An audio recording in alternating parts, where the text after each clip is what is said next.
Wild stories you've not heard before. Echoes through the air, they roar. Unleash the beast, let your spirit soar. Fists in the air, the crowds ablaze. Moments that seal the mundane taste. No fear, no hold in this maze. Reach the peak of these wild days. It lives, Friday night lives. You die, but Friday night lives. Hosted by Deadbeat Radio. Stuntman Mark and Rambo Rap.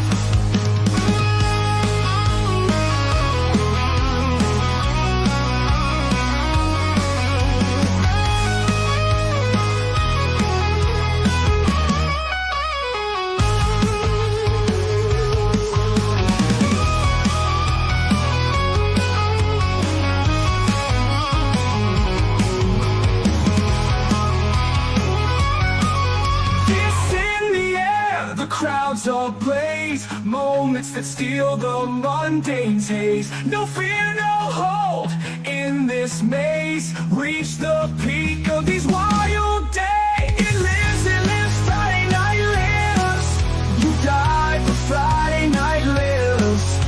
Hosted by Deadbeat Radio. Stuntman Mark and Rambo Rap.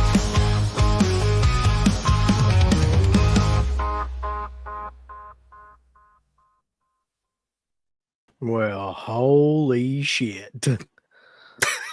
We are all, what the fuck is that? Trump. That's Trump with French fries. Holy shit. I'm like, what? Oh my God. They were all Mickey D fans. Come I on. think I like that one better than even the last one. That is just genius. I haven't eaten that in forever. McDonald's? Yeah. Don't, Mark. Just don't fucking do it. It's awful. It's the kind of shit that I eat like when my kids, it's like we're coming home at it's like 10, 11 o'clock at night from somewhere, and like my kids want something, and then like I eat the leftover shit that they didn't eat. That's when I eat McDonald's. Like, and it just You can't beat the chicken nuggets and fries. Come on now. well, my favorite I is hate their nuggets. What? Oh God, you're gonna get fucking killed now. It's How? well, maybe it's different down go. in Texas, but up here, I mean, it's like it's dry skin, and then it's not even connected to like the chicken inside. It's like this gap. It's like It must be wet different. That's your biggest problem with it is the gap in the skin to the meat ratio. Yeah, and how wet the fucking like supposedly white meat chicken is. Listen, that's whole white meat chicken. There's nothing processed. There's nothing going on there that will murder us all. The spicy McChicken's pretty good. I'll give them that. Like, Yeah. I enjoy that. But that's the extent of what I can give them. The hot French fries, though, like the crispy hot French fries, right when they're out. That's perfect. I'll give you the fries. I'll give you the fries. Okay, good. Give me something. Yeah, but you better do it, or Trump's going to take you to the border. Shit. Gonna kick you out, Mark. So right now, just to keep everybody up to date, like we've got our screens going here with the fight and everything, and we're gonna like do live updates. Right now, there's some Irish chick that's fighting some other chick, and yeah. So that's I think the last fight before the Tyson fight. So it's 10 rounds. We'll see what happens with it. I don't know what everybody else is doing. If you're watching this, like, and watching us at the same time, that's probably the thing to do. I just have a weird feeling about this fight, man. It's not going to turn out well. Yeah, I'm sure it won't. We'll see. Well, it's how many fights has it been so far? Because I just like started it like right in the middle. I haven't watched the whole thing. There was one fight before this that I watched. It was like 12 rounds, and it wasn't. It went the distance and wasn't very great. But I didn't realize they were having legitimate fights on here before the Tyson fight. So I was like thinking, you know, they'll have, I don't know, fucking some cast members from Saved by the Bell come out and fight, or you know what I mean? Like for something like this, I wasn't expecting there to be actual like fights, but yeah, there apparently was like a welterweight fight. Okay, cool. Or yeah, And you got Jerry Jones on there from the Cowboys. I guess they want to just jinx the whole fucking thing. His old ass is out there right now talking. But yeah, we'll see what happens with that. Otherwise, this is just going to be a Q&A kind of thing, just taking questions, anything anybody wants to talk about, like whatsoever. I was looking at the chat. I don't like Five Guys either. So How many guys you do like? Oh, that was none, zero. Even Big Money Mark? No. what was it? That reminds me. What the fuck was it the other night Garrett said? And I was fucking dying. But I couldn't I didn't have like the ability to say anything. I think he said something. He said something in that last video that the trick or treat video. And it was something like fuck, I can't remember. If Vanderhoff's in here, he'll know like what the exact quote was. But if you watch my face in that video, and I encourage you to go back and watch it, it's at the tail end, like right before we end the show. Oh yeah, that's what it was. He said, if you guys want to get like a massive load of videos, and he was being dead serious. Like he was talking about like having like a massive load of videos coming up or something like that. And like, just go back and watch that at the end and look on my face. I was just like, I so badly wanted to say something, but like it just kind of ended. And I'm dying trying to fucking keep it inside in that when you go back and look at it, just keep from like bust out laughing. Anyway, so what is your all's favorite fast food place?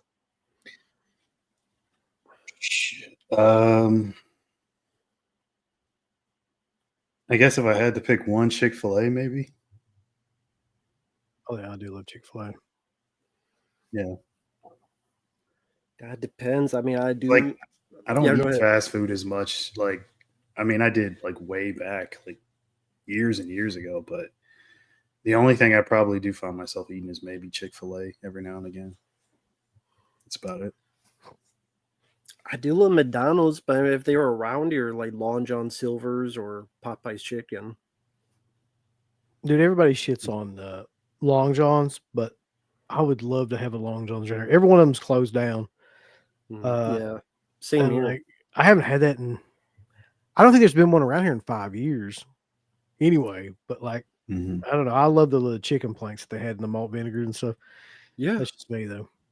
No, I love the chicken and someone asked me once if I had shrimp. I actually did with them. I actually like that, and because they always have the breading, they always have too much breading, so you just scoop it up and attach it to the chicken and the fries. They had the remember when they had the Crispies, the little things that like basically just batter left over in your fucking thing. Not a fan of Long John Silver. Somebody said Taco Bell. I don't like Taco Bell. I can't stand Taco Bell now. I used to love it, man.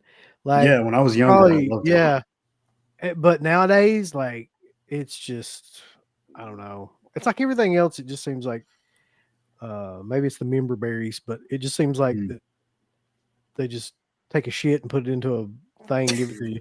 Like it just, it just doesn't. It's like no meat on there either. That's another thing I remember. It's like I've seen lines of cocaine that are bigger than the line of taco meat they put on the. It's also taco. It's the fact too that like the meat part of it, it's slimy or something. Like it's fucking got some sort of greasy coating on it, and it's real. It's wet. Like I don't. Yeah, I'm not a big fan of food that's wet. I don't know. It's weird. It's like, who in the fuck? I don't know. Put me some lettuce on some old greasy ass, and then fucking lettuce gets all soggy. Like, that's delicious. Right. Tacos taste like paper there. Yeah. Real quick though, let's go to the chat and see who all's in here. We've already got 100 people in this son of a bitch, so I'm really pleased with that considering this fight being on. I don't know if anybody else is having problems with the Netflix stream, but mine keeps fucking freezing up. I'm assuming it's because so many people are like on there at this point. Yeah, didn't they say records were broken? Like the attendance? I'm sure they said that. It's like WWE though. Who the fuck knows if that's true?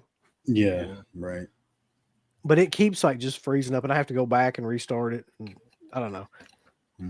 Maybe that dickhead Dave Meltzer would say something about this too. What a fucking asshole, Dave Meltzer. What a piece of shit. Yeah, we should talk about that real quick too. For people that don't know, Dave Meltzer sucks ass. If anybody's a wrestling fan in here, I think a lot of you guys are. Dave Meltzer is this piece of trash, like dirt sheet writer that's been around since the age of time that everybody always references because he has the star matches, like 4-star, 5-star match. What's the funniest shit about that to me is I think he's already given more like 5-star matches to AEW than he ever did in like 30 years of covering WWE and WCW, ECW, all that shit.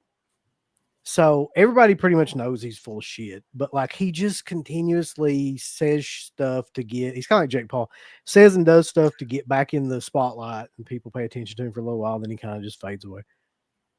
The last thing that he did that I think really pissed everybody off was Dutch Mantel was in the hospital and they did a GoFundMe fundraiser for him, and they raised like $100,000 or something crazy like that.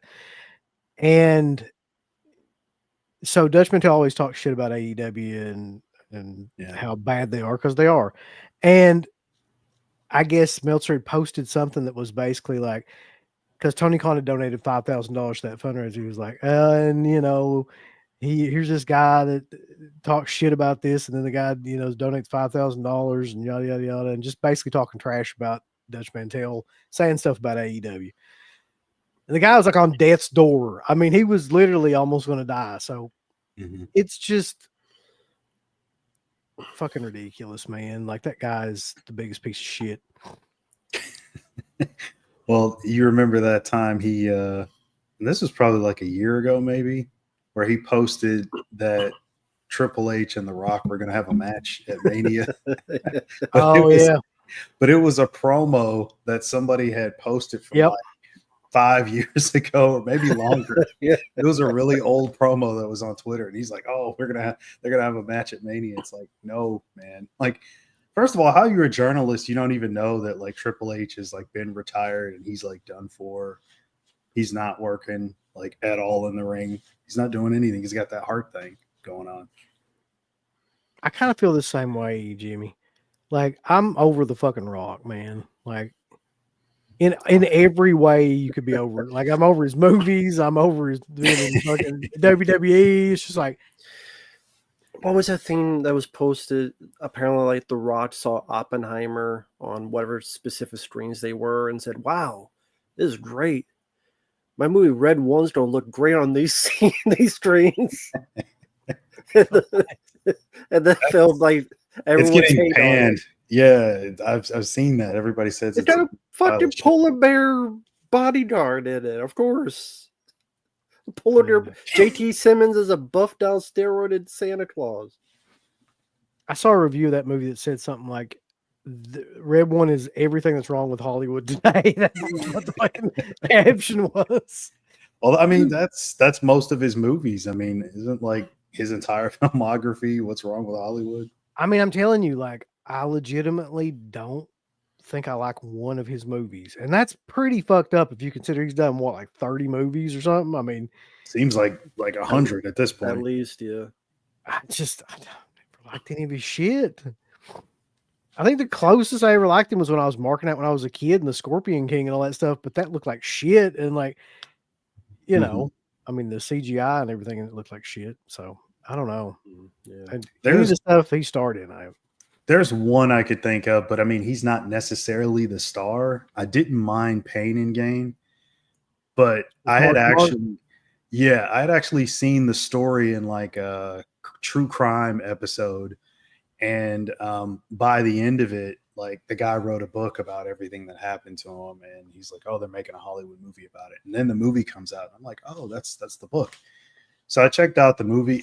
They should have played it a bit more serious, but I still think it was pretty good and got most of the stuff right that they should have got right, except for a few small things, of course. But yeah, it wasn't bad. I like about there's maybe 4 of his I liked, but those are a long time ago. I liked The Rundown for what it was. I liked Race to Witch Mountain as a kids film. Hmm. I liked Painting Dane, and Hmm. Walking Tall I thought was okay, nothing remarkable. But those are like all like more than a decade ago. That's true. Yeah. And it's like Jumanji sequels, Jungle Cruise, Black Adam, which is like $5 at Walmart. I saw that did come out. Usually those are like still $50. That's like we got to get rid of this $5. Yeah. That's like the combination of everything I hate in one movie. It's like The Rock and a fucking superhero movie. It was really bad.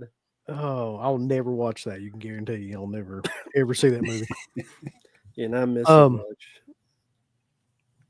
Yeah, and I don't think there's another guy I can think of that has more movies that I just either don't like or have no interest in. Like maybe Kevin Hart.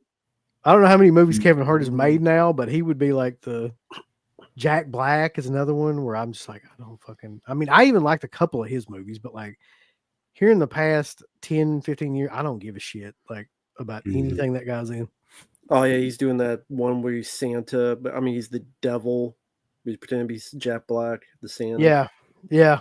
I don't know. Because the kid too much of a dumbass to write Santa. He wrote Satan. So how the hell you misspell that? That sounds like a fucking Adam Sandler plot, like for a Netflix movie. It really does. I'll speak of that. Happy Gilmore 2 coming soon. Can't wait. Netflix. Yeah. I can wait. I can wait as long as it needs. Fucking crazy what the entertainment like what movies have turned into now is insane to me. Like what comes out in theaters or comes out in like just in general is it's compared to what it used to be. Which reminds me, I'm gonna give a big shout out to this, which I'm gonna be reviewing soon. There's no better explanation as to like how bad movies have gotten versus how good they were than this fucking documentary right here. So MVD put this out and it follows the year of 1982 and like a ton of the really like popular films that came out in 82. And their premise for this is that 1982 was the best overall year for movies. Now, I'm not saying I agree with that, but they make a pretty compelling case based on like, you know, all the movies they go through. And I normally fucking hate documentaries like this, the talking heads style documentaries. This is probably like the only one I've liked because it actually has a cohesive theme, which is like all these people are talking about the year in particular, as well as the movies that came out. And just kind of like how it was the perfect junction between the 70s kind of hard edge shit and then what would become like the mid 80s kind of Steven Spielberg era stuff. So this year kind of combined those two elements. It's pretty good. I think they also put out like the Canon Films documentary. Oh, the Electric Boogaloo. What the friggin' hell? I can't remember the name of it. I have it. It had a weird Electric name. Boogaloo. Yeah. No, that wasn't it. It was another one. No. It's something like something boys and Go Boys or something. Yeah. Oh, okay, that one. Yeah. Yeah. So is that one out to like buy right now? I don't know, Mark. I can look it up. I'll definitely check it out because I like the Canon one. Does that talk about just the movies that came out, or is it other stuff that year too? It's mostly just about the movies, but I mean, like what they do that's different in this one that I liked is from one movie to the next, and it's not just the really, really popular movies. It's actually like the other ones too. They go from one movie to the next, and they'll have like in each time they transition to another movie, they'll have people from that movie talk about it, as well as like talking heads that kind of create this narrative. Even E.T. Even fucking E.T. Yeah, it's in there. And they talk about it quite extensively, and I'm like, I still hate this movie, but I mean, it's pretty interesting to hear about it. How long is it? 90 minutes? It's pretty fucking long, actually. Because it was on. I watched it forever. That's how old I'm getting. 165 minutes. So it's over 3 hours long. I'll definitely look that up. Yeah, I will check that out. MVD, cool. Any extra features on there? I mean, it's already long enough, but I'm just curious. 2 hours and 2 hours and 45 minutes? I said over 3 hours. Math is never my thing. Yeah, I need to look it up on there if you can and see when it comes out. I don't normally like recommend stuff like this, but I would definitely. It says it's out now, like in Amazon's in stock. Yeah, I mean, I would get $25. It doesn't have a lot of special features. It has like extended interviews and things, but you don't really need special features when it's almost 3 hours long. I mean, they pretty much kept everything in it, I think, that they were going to have in it. Says here there's 2 commentaries. There's 40 minutes of deleted scenes. Wow. Yeah, 40 minutes deleted scenes. Yeah. Fans talked for 16 minutes and then a Comic-Con panel for 28 minutes. Cool. Okay. Give that a look sometime. Yeah, Mayor, they were good people in 82.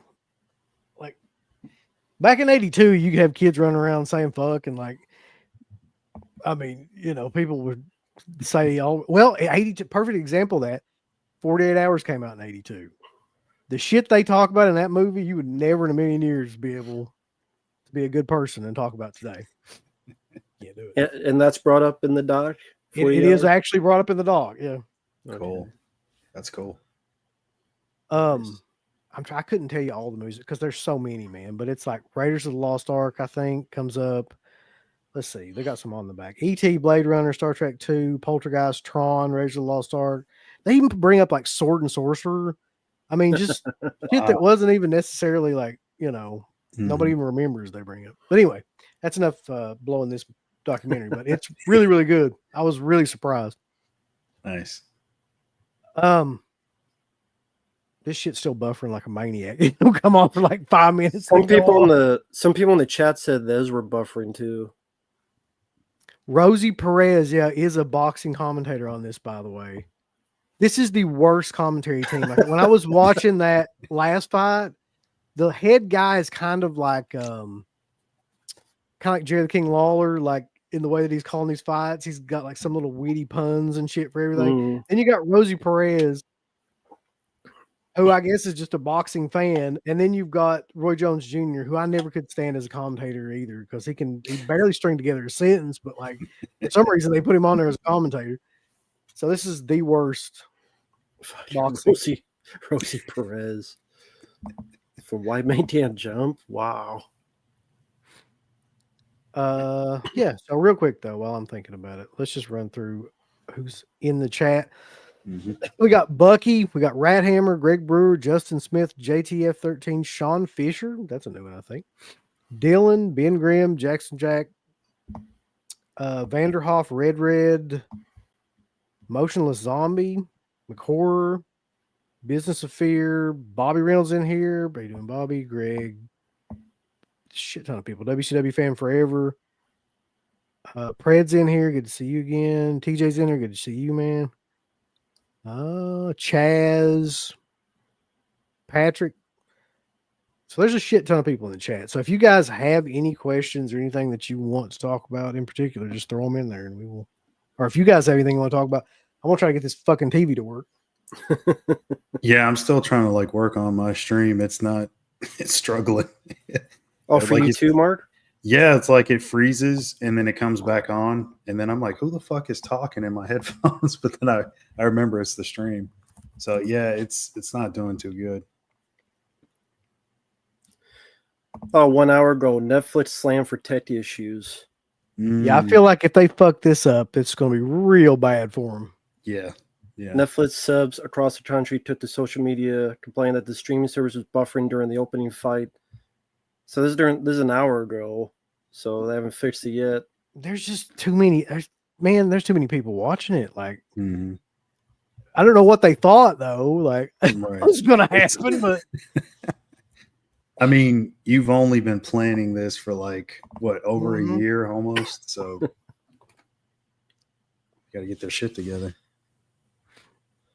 I mean, right now I turned it on, just refreshed, and it's frozen. Oh. I will laugh if the fight happens and it's still that way.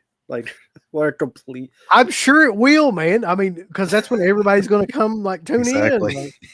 in. Like, So, what do you think their plan will be then? Just to release the footage later, Claymation? or have like claymation, celebrity death match. yeah, like act out what's happening. I don't know, puppet. They're just kind of screwed. Just put the bad gateway thing up there. This reminds me of like Synapse and Severin sales right now. It really Yeah, that's does. exactly what it is. But I already mentioned this on the stream yesterday. But for those out there who weren't there, this recently just came out. Haven't checked it yet, but looks like a very cool release. Just the material put into it. I like that nowadays they're doing these books like you Trick or Treat. You guys said it had one, and I just, in a way, is to justify the price, which I'm fine with because I like looking through these and stuff. But like even this, it has the other cool thing is has Heather's journal, like apparently what she was writing during her past days. Nice. So that was a cool detail that I wouldn't have thought of. And then this, what's cool is like they feature like the type of notes they would give, because they would give the actors notes, so they include the notes in there. Oh, okay. Like, hey, this is what you say during this day, and this is what you That is say. badass, yeah. Yeah, that's what it's called, the director's notes. You see how crumpled they are just by the fucking thing. Yeah. So I thought that was pretty cool. And then there's a bit where it has the history of the legend for those who are into the mythology. So I know you guys you say you're going to do a Blair Witch video sometime. That's cool. I love this film to death. Yeah, I mean, we're gonna do a whole unboxing / review of that in the very near future. To me, that one's like one of the more anticipated ones that I've gotten. And I love the fact that it's basically set up like the Hitcher release was set up. Like it's fucking huge, and it's got all kinds of stuff in it. Yeah, I think the Hitcher release is actually somehow bigger. I don't know how, but yeah, that's crazy. People complaining about the Hitcher artwork and shit. Who gives a fuck? Like that drives me crazy, man. I like it. It's simple. I like it. I think the color fits the atmosphere. It doesn't bother me. Yeah. I mean, we were talking the other night, and it was like, what's the release of the year? And a bunch of people on the round table, and they were saying like it's either the Hitcher or Trick or Treat. And people were like, well, I didn't like the artwork. I like does that keep it from being the release of the year? Like what? I don't know. I don't think in my mind I'm factoring in the outer artwork as to like what the release of the year is for me. I just like the color scheme. I like the orange blue color scheme. Yeah, I mean, I didn't even think anything was wrong with it, particularly. Although, I mean, it's hard to. I don't know if this came out this year, but it's this fucking day. It is hard to beat that. Yeah. I don't think this came out this year. I don't think. Well, this re-release did, but this really could kill someone. You mentioned how that could kill someone in Trick or Treat. This could really kill someone. Just use it as a damn brick or something, and you're like. I still haven't gotten my umbrella order. I'm still waiting. I don't know if I'm going to get it this year. I've talked to them several times, and they were like, "Oh, yeah, it'll be shipped out in a few days," and that was like 2 or 3 weeks ago. I think they're just fucking with me at this point, Mark. They're just like, hey, that guy keeps emailing us back. Just tell him it'll be here in a couple weeks.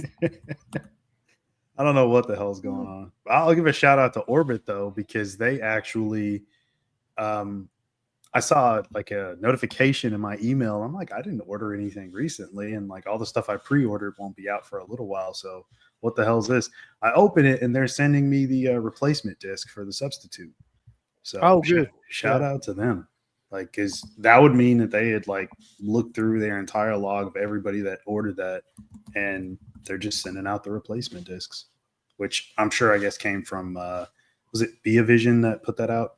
I think that's what it was. Yeah, we were going through it that one night. Yeah. Yeah. So I mean, That's pretty cool of them. Orbit has always been my favorite of the release, whatever you call those companies that just kind of buy and sell Mhm. those. Yeah, I've always same. had good experiences with them. I've met the Mhm. guy a couple times at conventions. I've been to their store. It's great. I mean, they're the same way. Like you couldn't ask for like more friendly, helpful people in the store too. Mhm. Like when you go to check out and stuff, like they know everything about any release. And like I brought up, what the hell was it that I brought up when I went there? It was one of those Air 444 movies, and Mhm. it was just something that, I just want to see if they had it. And that guy knew the whole plot and everything. He was like, "Oh yeah, that's the one where like, I think it might have been Red Spells Red, yeah." And he was Okay. like, "Yeah," he's like, "That's a crazy fucking movie. That's the one where all this stuff." I'd never seen it to that point. He already seen it, and like, he's like, "I've got Centipede Horror over here on, VHS." It's like, who the fuck even knows those movies are connected? Right off the top of their head, unless you're just like an uber Cat 3 Right. or film fan. Yeah. Man, I'd love to go to that store. I wish they had one here in Illinois, but I don't think they do. It's so weird though, Mark, because it's not big at all. Like, so you got when you walk in, there's one section that's like video games, just solely Mhm. video games, and it's about like the same size as the film section. So you can like walk through it and you pass down into this little room. I don't know dimensions that well, but it can't be more than like, 20, 25 feet, something like that, of Mhm. just like, but they've got so much shit crammed into that spot. Like, that's probably what it is. It's like if you just took this room that I'm in and just had nothing but fucking movies in it, like all the way around the walls and then like shelves like coming through here. Nice. Yeah, so they've got it sectioned really well too. Like new 4K releases, import 4K releases, Blu-ray release, like Mhm. yeah. Yeah, speaking of like something like that, there's a similar situation going on with the store that's pretty close to me. It's like 5-10 minutes away. I think it's Disc Replay or something like that. But I've never seen one that's had so much physical media. I mean, it's wall to wall Blu-rays, 4K steelbooks. They got boutique label stuff. They got Vinegar Syndrome stuff with slips. Um, and for really, really decent prices too, cheaper than what you would get it for online. And it's funny because like I was looking in the case and there were so many good, like rare out of print ones. And the guy in front of me was having like somebody that worked at the store open the glass case so he could pick stuff out of it. Yeah. And I'm standing there looking, I'm like, oh, please. Like, I hope he doesn't pick that one because I want to get that. But of course, every fucking thing I wanted, he's like, I'll take that and that and that. And I'm like, oh, damn. Like, so I didn't even end up buying anything out of that. But I mean, they got VHS tapes and really rare stuff too, like really old, like big box, all kinds of shit in there.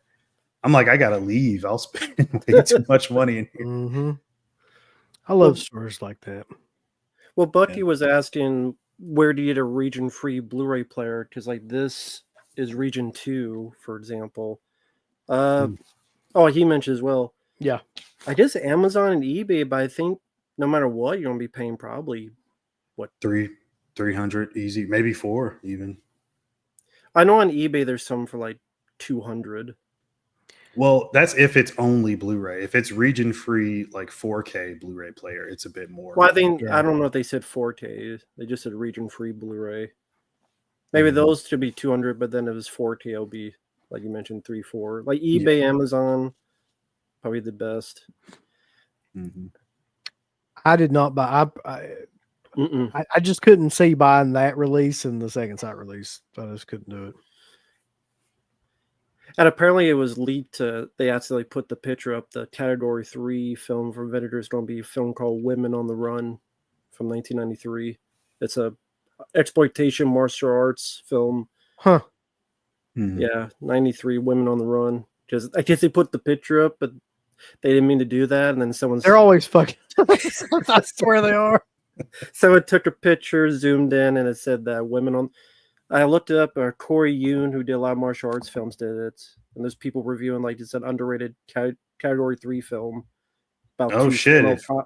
If he worked on it, I'm definitely gonna check that one out then. Yeah, Corey Yoon. They said his Category 3 is about 2 female cops, one's a martial artist, but I wonder what makes it category 3. Well, I mean, I know it's why. gonna be one of two things, bro. It's gonna Yeah, be you that. already know. Yeah. You already know. Yeah, exactly. I'll buy anything Cat 3 that comes out from like a major company like that. I mean, I consider them a major company compared to some of these others. Mm-hmm.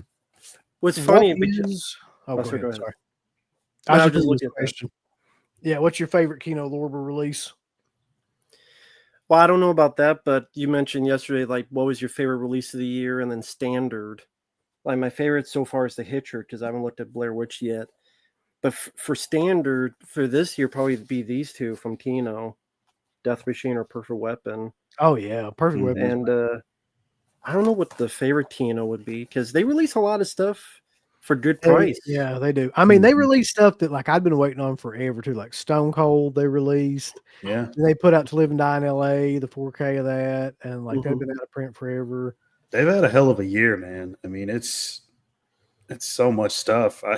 So something just came up on my screen. It says, check us out. While you wait for an internet check, answer 3 questions to help us understand your issue. Hey, Well, my issue is you. my issue is y'all fucking stuck. Hold on, is that an option? What are the 3 questions? I wonder. Let me check mine. Hold on. These motherfuckers are trying to make it seem like it's my fault. This is great. No accountability. It's not our fault you wanted to watch. You should have tried watching it. Now this is so infuriating. So like once I answered them, they're like, your internet speed looks good. Still having trouble, and then it gives you like fucking things you can do. Man, they're screwed. They really like screwed themselves with this. Okay, mine's going now. Like I don't need a lecture, Netflix. I just need you to fucking fix the issue. Like, what do you want me to do? Pull my fucking router in here with me?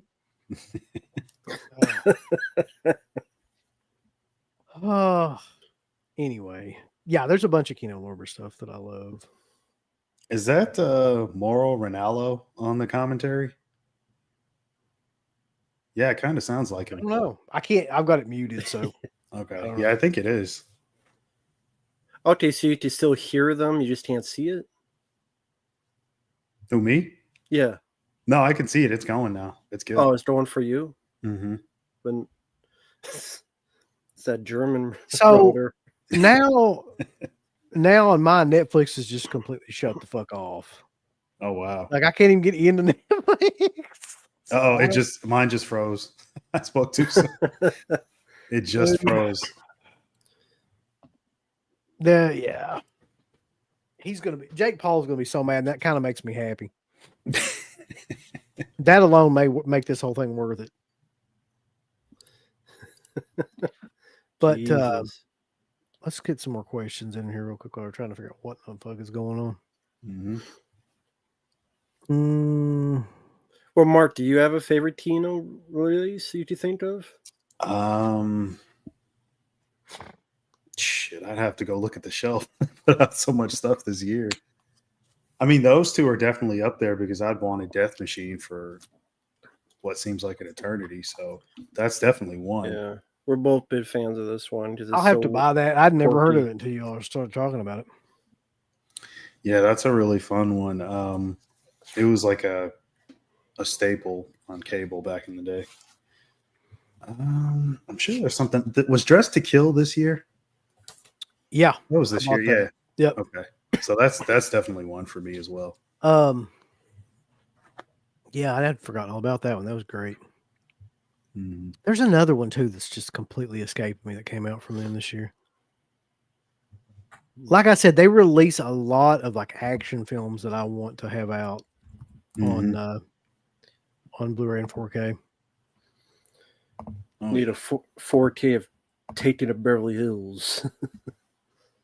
How about the fucking Chase? Like you were like somebody was saying that. Like that's a good one, The Chase. I like that one. The Charlie Sheen movie. Yeah, with oh yeah, fuck yeah, Christy Swanson. Yeah, I love that one. We need if Lutz to kill. That'd be cool too. Some Richard Grieco action. Exactly.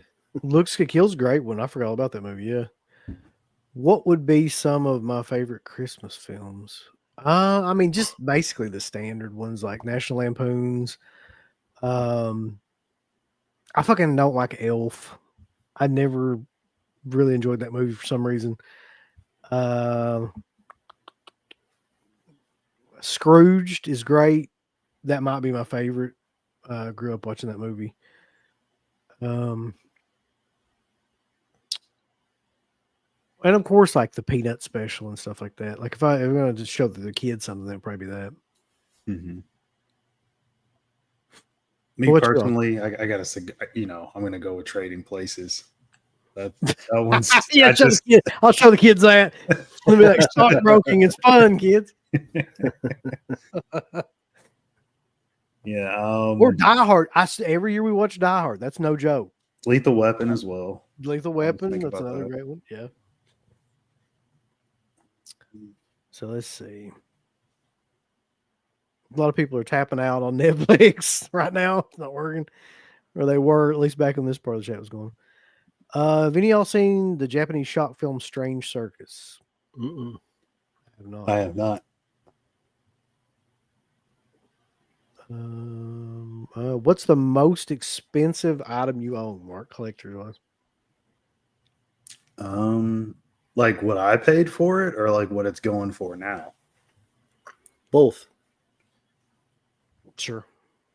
It'd be one of those like German bust edition, limited edition things. Hitler's head. He's got the Hitler's head box set that comes with actual Hitler's skull. You busted over the bust.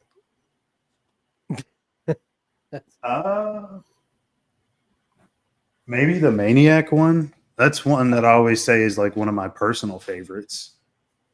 So yeah, I guess that one. I think that one is. I've seen it go for upwards of like 600, maybe 8 online now.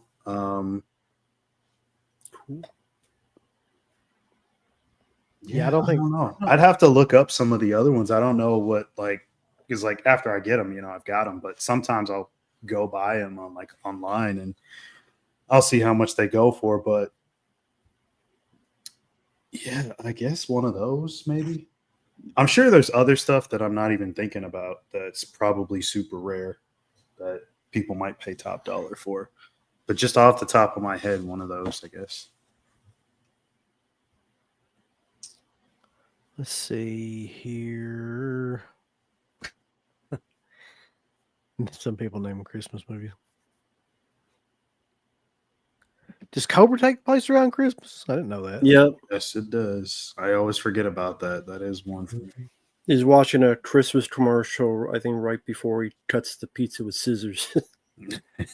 Everything in that movie should be related around that scene of him cutting the pizza with scissors. Well, I don't think I'm going to get to see the Jake Paul fight. I can just tell you right now. So somebody can keep me updated on what's going on because I ain't fucking with it anymore. It's driving me nuts. Mine's working again. It's the 2 chicks are still fighting. Well, you let me know. You let us all know, Mark. And, I will. And they are both ladies, right? It's not like the Olympics. As far as I know, yeah. Okay. We saw that guy beat the shit out of the girl. But it's like, no, he's really a girl, I promise. Did you guys see that Finn Wolfhard is writing the screenplay for the Idle Hands remake? No, I did not know they were even doing that. Is he writing it? I know he's supposed to star in it. I didn't know he was writing it too. Well, the guy who did Ghostbusters Afterlife is making it. Mm-hmm. Reitman, son. Yeah. So it'll suck. What, Mark? Ghostbusters Afterlife was the shit. I'm just laughing. So Frozen. Is somebody going to fucking try to defend Ghostbusters Afterlife? Not me. A lot of people do. A lot of people do. I told you the minute I can pinpoint the minute that I knew that movie was going to suck. Even I mean, aside from the fact like when it was announced, it was when the little fucking tiny Stay Puft Marshmallow Men came out and were like running around. Yeah. I was The just like, only cool thing that came out was this thing from out of that movie was this. oh no. I mean, everybody's got one of these. I haven't even set it up yet. Mine's still in the box over here. The trap Oh, thing that yeah. lights up with the thing. Yeah. So other than that, like I could give a shit about those movies. Let's see. Oh yeah, Home Alone. That's another Christmas one I always forget about. By the way, why is Idle Hands the end? I mean, I like the movie. Good fucking question. It's not like the. I don't I know. wouldn't even say it's that dated of a movie, really. I mean, other than maybe the music. I like the music, but it's just what's that going to benefit from a new version? I don't know. Yeah, that's a fun movie. I mean, it's a cool cast. It's fun all around. Fun little horror movie. I don't know if you guys have ever listened to that director talk about it, and I think he even mentions it on the commentary where he talks about like how he's a big Argento fan, and the use of lighting and the colors and stuff was heavily influenced. And some of that's in there if you look, like the scene where he's digging the grave for Seth Green and the other guy. Like it's all red. The whole backyard is like lit red. And even, the light up paint on the ceiling. And there's all sorts of little touches in there.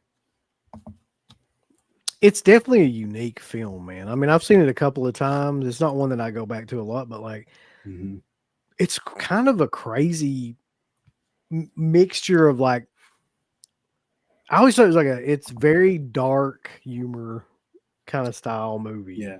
Yeah. Jessica Alba is insanely fucking dude. Fuck yeah. Yeah, I know. It's like at that period of time and beyond that, like, for that 5-year run there where she was doing all that stuff. What was that show she was on? Was she on Dark Angel or something like that? Dark Angel. Yeah. Jesus, man. Like, yeah. Yeah, I mean it's a stoner comedy while it's got like a slasher element to it as well. So yeah, it's fun. Yep. Pred, thank you for the super chat. Says, I noticed Jingle All the Way, Santa Claus, Jack Frost all have something in common. A father who has to win their son's love back. Yeah, I think it's a common theme in a lot of those Christmas movies. Or there's some sort of loss in them and somebody has to like, deal with that somehow or another. That was the Christmas Chronicles one. There's been a million Christmas movies like that too. Miracle on 34th Street, yada yada yada. For a split second, I had to remember he was talking about the Michael Keaton one, and not the horror one. Yeah, the horror one would be great. Yeah. I'm not sure if that movie had a real moral to it, but no, I don't personally think they will. Is it because they don't own it, or they said they were going to release it? And it's because that company still hasn't figured out what in the fuck they're doing. In my mind, they're getting slowly better at like actually figuring out what to release and how to release it and how not to be stupid on the internet. But like, I still don't think they're going to do that. Aren't they the ones doing the Rumpelstiltskin? Yeah. That's their big one for the year. Supposedly for December. I took the risk. If I lose, I lose. But I took the risk. I bought it too. I'm not gonna lie. I got it from. Okay. I thought you were like, I'm not doing it. I had to get it. Fuck up, Rambo. You know how this is. I know how it is. I bought Congo, so I can't say. Jesus. Haven't you watched my video? It's a fucking sickness. We're all involved in this.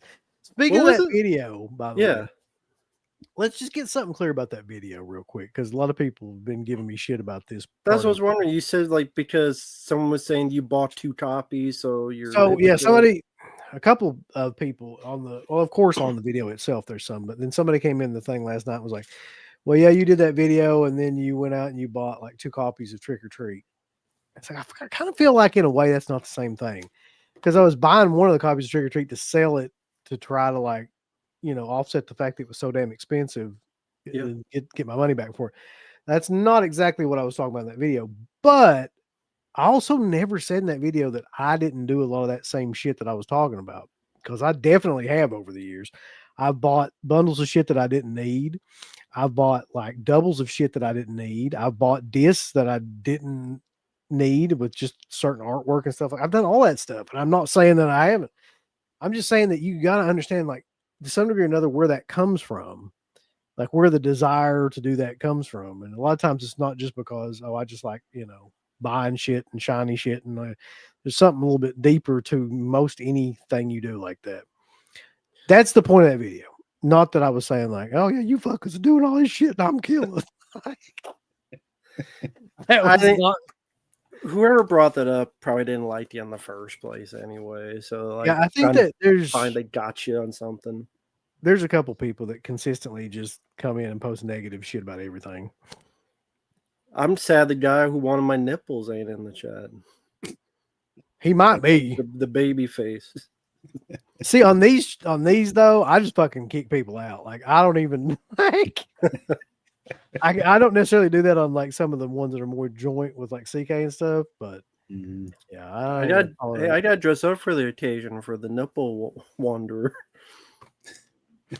That guy was so killer though. Just the stupidest shit. I'm just having fun with it. I will, yeah. Rumpelstiltskin, I actually liked the film and I got it, and they said December. They don't have an actual date, so we'll see how it goes. Yeah. Did you ever see the film, either of you? Rumpelstiltskin, yeah. I still have the DVD. I don't even remember who put that out. It wasn't Anchor Bay. No, it was. Seems like it would have been like a Trimark release or something, but I don't think. I think it was. That way, it was Trimark, Leprechaun. They didn't do. I can't remember who did it, but I still have the DVD. Mark, you have to bring his shit up. I have to go try to figure it out. So, Mark, do you remember liking the film, or what were your thoughts?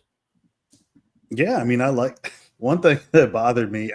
Whenever it was, because it's probably been like 10 years since I've seen it, but the very last time I watched it, I was like, the only thing that annoyed me is just this one tiny thing, is the fact that he fucking laughs way too much in that movie. That's gamey. It is like he finds everything hilarious and he laughs too much. But I mean, it's Rumpelstiltskin. I should know, like, I can't expect too much out of it. But it is a decent movie. So it was put out by Republic Pictures. I was thinking that. I was like, not Old Republic. I don't even think that's a thing. But yeah, it's like a little bird logo or some shit. Yeah, that's it. Okay. Yeah, I remember when I first saw it, I was surprised because I'm like, this is kind of what I wanted out of Leprechaun. Is this because it has got like a little like Terminator vibe, because it's a chase and this woman protecting her kid, and more action than I thought it would be. So yeah. I forgot they even did this, but yeah, the Rumpelstiltskin t-shirts. Oh, I didn't. Yeah. Oh, cool. Yeah, at least you got it. Yeah, is that the one that said "fucketh me" on it, or was that real? Yeah, that's the one in that the $85. I didn't look at the bundles. Hold on. Fucking. I wanted to get that shirt separately, but I didn't see it on the site. Maybe at the time they didn't have it out on the site. I don't want to join you mailing list, TerraVision. Just fucking show me this. Oh, yep, you're right. Yep. Bottom right. Nice. Okay. Picture. I'm gonna have to get one. That is a cool shirt. Yeah, fucked with me. Yeah. Yep, he's right. Is it a bib? It's a fucking bib. There was all kinds of shit in there. So you got sunglasses, a bib, the t-shirt, a bunch of like stickers, a scrapbook, bumper sticker. Yeah, they really threw everything they could at that release. Oh yeah, that's crazy. Not enough to justify that $85 price tag, but no, I mean, I have a really hard time, even in the best of like days, buying an $85 Rumpelstiltskin set. I'm disappointed Wes didn't buy the Return of the Living Dead 2 thing. with all that shit in there. Well, somebody, Because there's like the records and posters and a T-shirt and fast food style glass set. Return Living Dead 2. Like, wow. definitely. Yes, I do remember this. Mhm. I remember Dimension Extreme, and I definitely remember Black Sheep because it was like one of their bigger titles for some reason. And Came out I in did see 24. that. Hmm. Yeah. That's kind of wild, man. Nobody's even talked about that movie in what, 10, 15 years? Like, Yeah. whenever that came out. Hmm. Yeah, I kind of miss Dimension Extreme. Okay, so Dimension Extreme released Inside. Hmm. They released Black Sheep. They released that crazy mushroom fucking movie, where the people like the mushrooms fucking do something to you or something like that. And then didn't they also release They did that movie. I think it was called Broken. that's right, yeah. The, And then the case for that was killer because like it was skin as the slipcase, but it was like cut in the middle, and then you could pull the slipcase open, and then it had like guts and shit. I still have that one. let's see, there's a list of films here that released by Dimension Extreme. Oh, here it is. 13 Game of Death, Automaton Transfusion. Yeah. I remember that movie. That Storm movie's Warning was one, right? The Jamie Yep. Blank Storm movie? Warning was one, yeah. That was a cool movie. Children of the Corn Genesis. Oh shit. Diary Buried of the Alive. Dead. You remember Welcome to the Jungle? It was like Yeah. supposed to be this return to like cannibal films. That movie was fucking shit too. Zombie Diaries. Hellraiser Revelations. But okay, here's some of the like this right here is where they really kind of caught on. So they did Inside, they did Rogue, which was that crocodile movie. They did Teeth, which was that crazy ass movie about the girl with the teeth for a vagina. They put out Diary of the Dead, which I mean, Diary of the Dead is what it is, but like that's still a pretty impressive thing to put out. They put out Mother of Tears, and I think they did Feast as well. I know Right they did around the that sequels, yeah. same time, yeah. Mm-hmm. So I missed that label. That was an Much interesting better than the 8 films to die for. I'll tell you that. Yeah, that was awful. Like I'm not sure what was going on with it.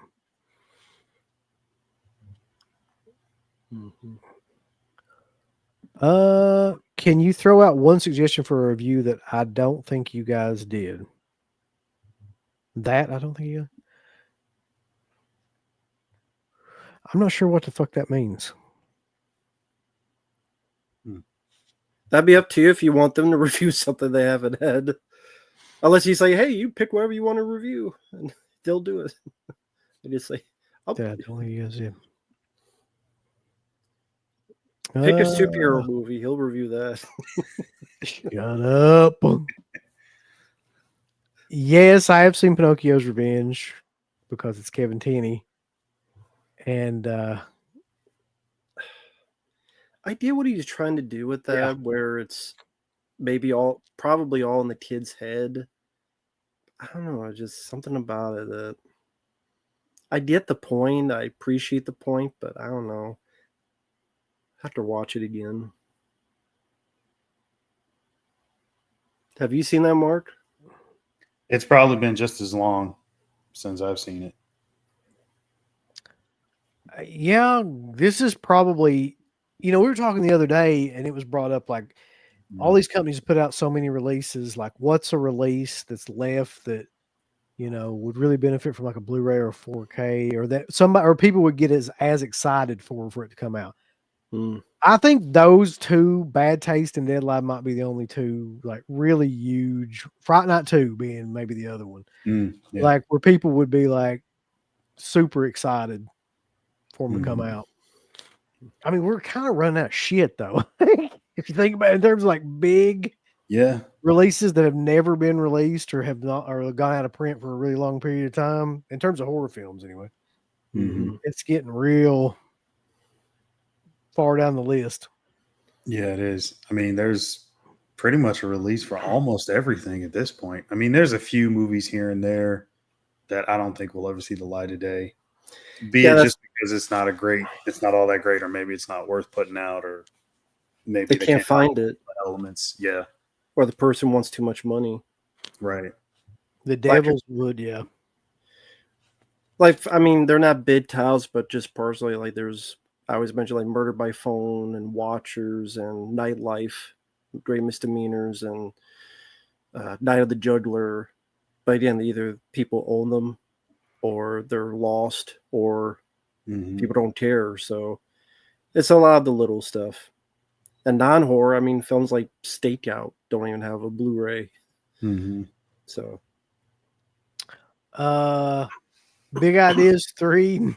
I wish that would be so killer if I had a Pizza the Hut from Spaceballs. Fuck it. This is.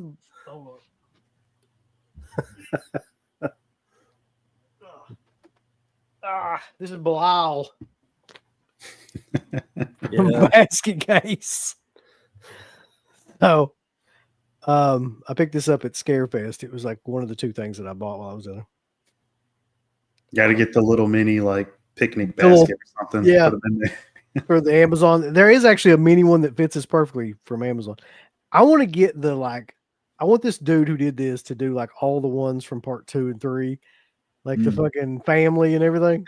I would buy every one of those, like I guarantee it. And did he ever? Because No, he never saw I the never heard videos and from him or stuff. anything, sadly. Or I would have like given him a huge shout out, but yeah. Do a commentary track for Bad. That's actually a great idea. Yeah. That'd be fun. I love that movie. Have you heard the rumor Criterion has Dawn of the Dead and Martin for the US next year? No. But that would fucking be amazing. I don't think Martin will look. I don't give a damn who gets Martin. Like, I don't think it will look great. Yeah, I mean, if Second Sight couldn't do much, I mean, and Criterion does a stellar job. I love all their stuff, but I mean, it's just, I mean, look at what it was printed on the film. Like, it's not. There's just not much you can do with that. It's like Conquest, Fulci's Conquest. It doesn't matter who gets it. It's gonna look like shit. Like, yeah, exactly. but Dawn of the Dead in the US would be amazing again. Oh, hell yeah. So do you like Criterion as a label? Well, I guess like is maybe a strong word, but Me Well, or yeah, you mean- either. Oh yeah, I do. Okay. I mean, they're a little fucking hoity-toity, ain't they? I mean, just here's you some French films from 1935. It's like, yeah, we get it, fuckers, but yeah. But I mean, they still release like great stuff, but some of it just gets to the point where you're like a little too avant-garde kind of shit. It's like Vinegar Syndrome's like the opposite side of the coin. You know what I mean? It's like they're on the other end of the spectrum, and Criterion's way over there. I mean, each boutique label's got like their niche audience or thing they put out. This was rumored, another one rumored from TerraVision that we were talking about the other night too. I remember when they talked about it, and they talked about it again not too long ago. Like it was coming. I don't know what's going on with that movie. I'd love to see that out on a Blu-ray or something. It's actually not a bad movie. It's like a really good, stupid exploitation revenge movie.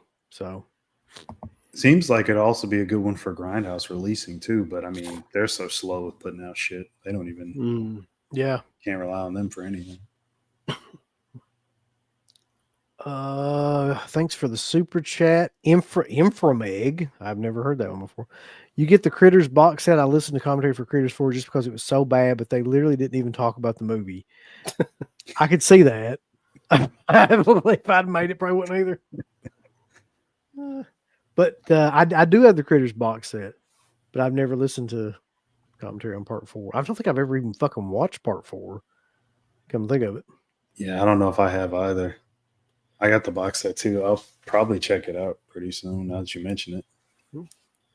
Yep. Oh God, we were just talking about this guy. Any of you fellas ever seen Truth or Dare 1986? Nah. If I'm not mistaken, isn't that the shot on video Tim Ritter joint? I believe so. Oh no, not Tim Ritter. I think that's the one. Yeah, it I is think Tim it is. Ritter. Yeah. Jesus. I'll avoid anything I can from him for the Blade. I can't remember if I ever watched that. If I did, I blocked it out of my mind. I do know about the movie though. Mm-hmm. Later on, Matt, request some Catnado. Oh, here we go. Yeah, go Oh, ahead. sorry, go ahead, man. I was going to say on the Discord, I thought it was interesting. Someone put, I guess, the clues they had from Venator, some about the world UHD debut of another gem of American cinema from cinematography. Whatever the hell that was. Yeah. What is it? Restored to his long lost original director's cut, and it's an American cinema film. That sounds like The Keep, the long lost original director's cut, and it's an American film. Mm-hmm. Yeah, I mean, I kind of feel like they got butthurt about the Keep leaking and all that, and just kind of kept delaying it, you know. Or I just maybe, find it curious if it is the director's cut. That's like a holy grail for some. I'd be curious about it. I did it for that. you know what the problem is with that though? It would probably sell out in fucking 10 minutes or something, unless they made 20,000 copies. Mm-hmm. Well, yeah. So would be like Netflix. I was just watching. It was doing perfectly fine and froze again right when you said that. Too. I'm sorry. I don't give a fuck anymore. They are going to eat. They're going to eat their own balls for this. I guarantee it. So, And it's working for you, Mark? No, it froze. Okay. Hold on, I'm going to refresh it. Let's see. Okay, now when I refresh it, it's working. Holy For how shit! long? This chick looks really fucked up. She's Yeah, she really got messed up in that fight. wipe the blood off her face. So that's the reason. Then Dallas says I read Television delay Gatorbait because they found the film elements and are hoping to do a 4K. I hope so because the version that I watched looked like absolute dog shit. Like, and I think it was on Shudder, wasn't it on Shudder? And that version looked really, really bad too. So hopefully, whatever they can do something with it. Yeah, Severance titles I've not thus far been impressed with, like because it's mostly just retreads of stuff they've already released. It's just 4Ks of a lot of Bruno Mattei films, to be honest, like Hell Living Dead, Rats. What was Yeah, I the mean, other one? it's great if you don't own any of that stuff, but I mean, I don't know I'm how not- many times I need to buy any of that shit. That's what I was saying. I'm not upgrading Rats to 4K, nor am I upgrading Hell Living. I'm just not doing that. And then Delicatessen was the other one, which I've never seen, and I want to say like one of those cannibal movies, Slave of the Cannibal God. Yeah, that was it. Was one of Slave them. the Cannibal God, yeah.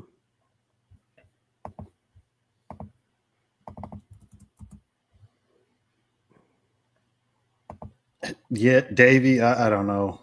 I mean, I talked about that movie a while ago. Grindhouse is never going to put that out.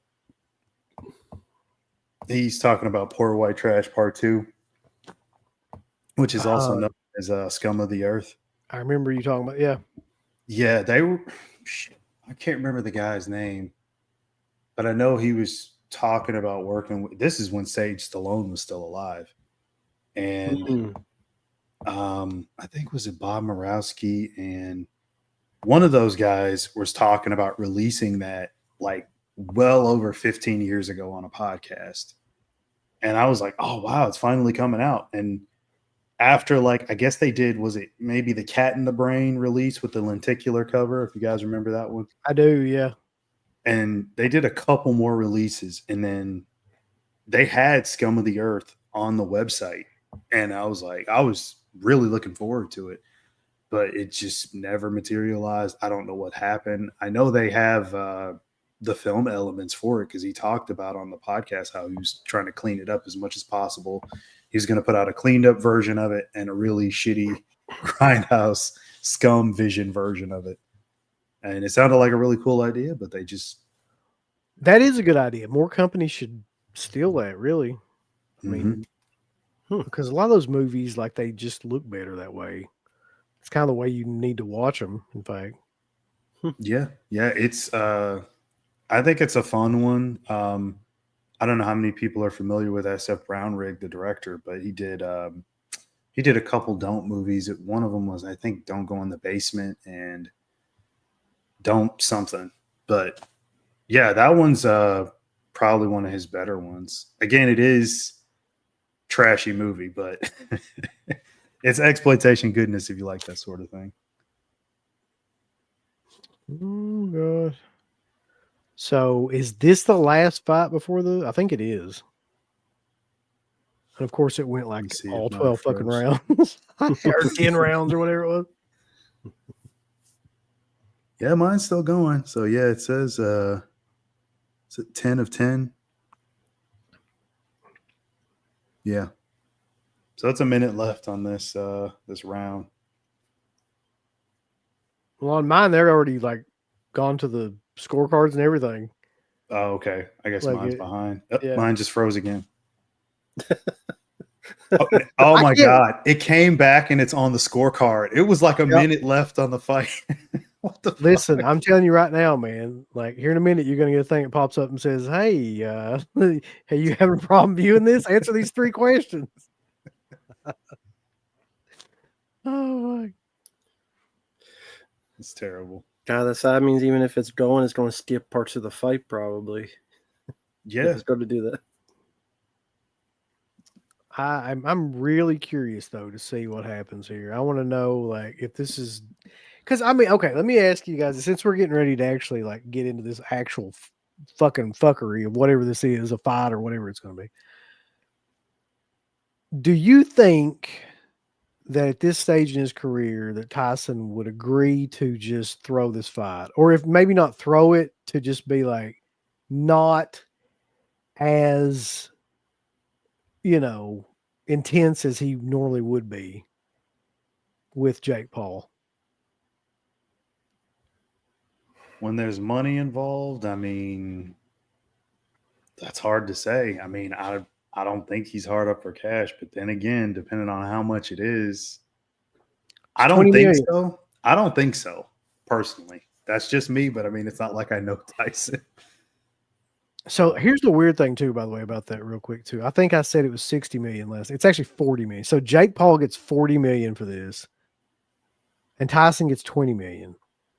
So figure that shit out. I guess it's weird. Jake Paul, he promotes it or something. Like I guess it's his. I don't know how that works, but Jake Paul makes double off of this thing as opposed to it's still $20 million though. Mm-hmm. But my real question is like at this stage, with Tyson and how he is and everything, would he just agree to be like, yeah, okay, I'll go in there and fuck around and do whatever, and I won't. Maybe he wouldn't lose, but he wouldn't like KO him or anything either. Mm-hmm. That's my worst fear, by the way, is this fight goes to like some sort of fucking horrible decision. It'll be by decision, I think. Oh God. Well, that's how a lot of these things work. It's all hype, and then when you get to it, it just doesn't deliver. That's why I didn't pay attention to it. And no, I'm not watching it. I'm listening to these guys because it's going to be all hype, and that's it. You guys going to be disappointed.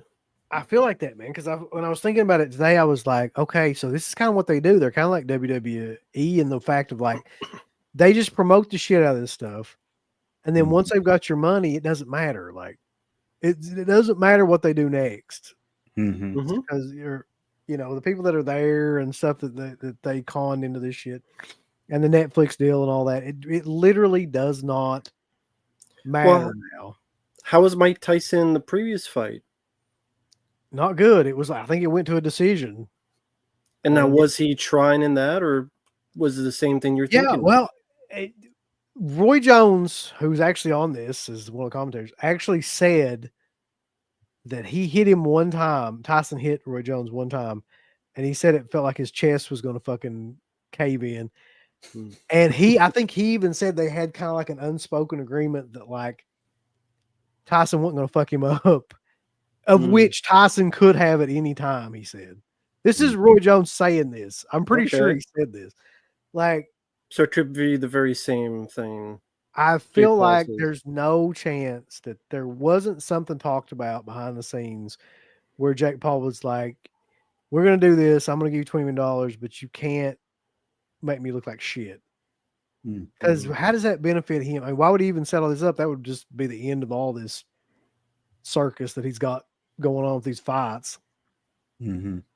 I mean, I don't see it happening. Unless, and God, I pray for this, unless Tyson just fucking goes off script. And it's just like, you know what? He just, and maybe in his mind, like he just decides, I'm not doing this, but he'd probably get sued. So I doubt that would happen. Yeah. Yeah, I mean, you're right. None of these fights are ever worth it. I don't actually ever get excited for any of this stuff. I mean, it's all hype. And shit, I can't remember any of these fights that have been hyped up like this. Have they No, ever paid off? no. So, yeah, it's I the mean, same even the shit. one that he lost, it was still a horrible fight, and I think it went to a decision or something, or I don't remember Mhm. exactly how. But yeah, no, they all sucked. Yeah. Yeah, man. Here's the thing: I do have it on. I think me and Mark both have it on, but it's like it Yeah. keeps freezing and shit. We're not able to commentate. Like, Exactly. I'd like to, but yeah. it's kind of hard to do that. I don't even know if I'm in the. This is a problem. I don't know if I'm in the right spot in the event either. Like, because it keeps freezing, and then it'll freeze for like 5 minutes, and then you'll be back 5 minutes, and you have to reset it. And like, so I have no idea if what's going on right now is live or The I've seen chick's it. on the mic. She's talking on the mic right now. They're Uh, interviewing her. it's some dude talking on the mic from what I'm watching, so I don't know. Whoa, that look at that chick behind her. Is that like triple D cup? What's going Yeah, on I there? noticed. I noticed that, Mark. Yeah, it's kind of hard not to notice that. Yeah.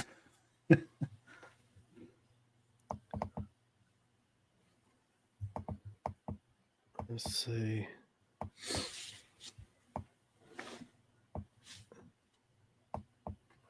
I don't remember that at all. I think he would fucking legitimately kill him if that happened. Like, I don't think that happened. Yeah.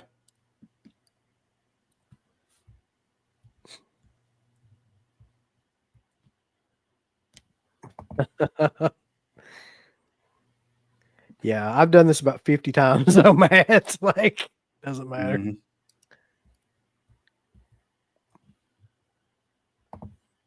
Yeah, even when I hit it, it just sits there.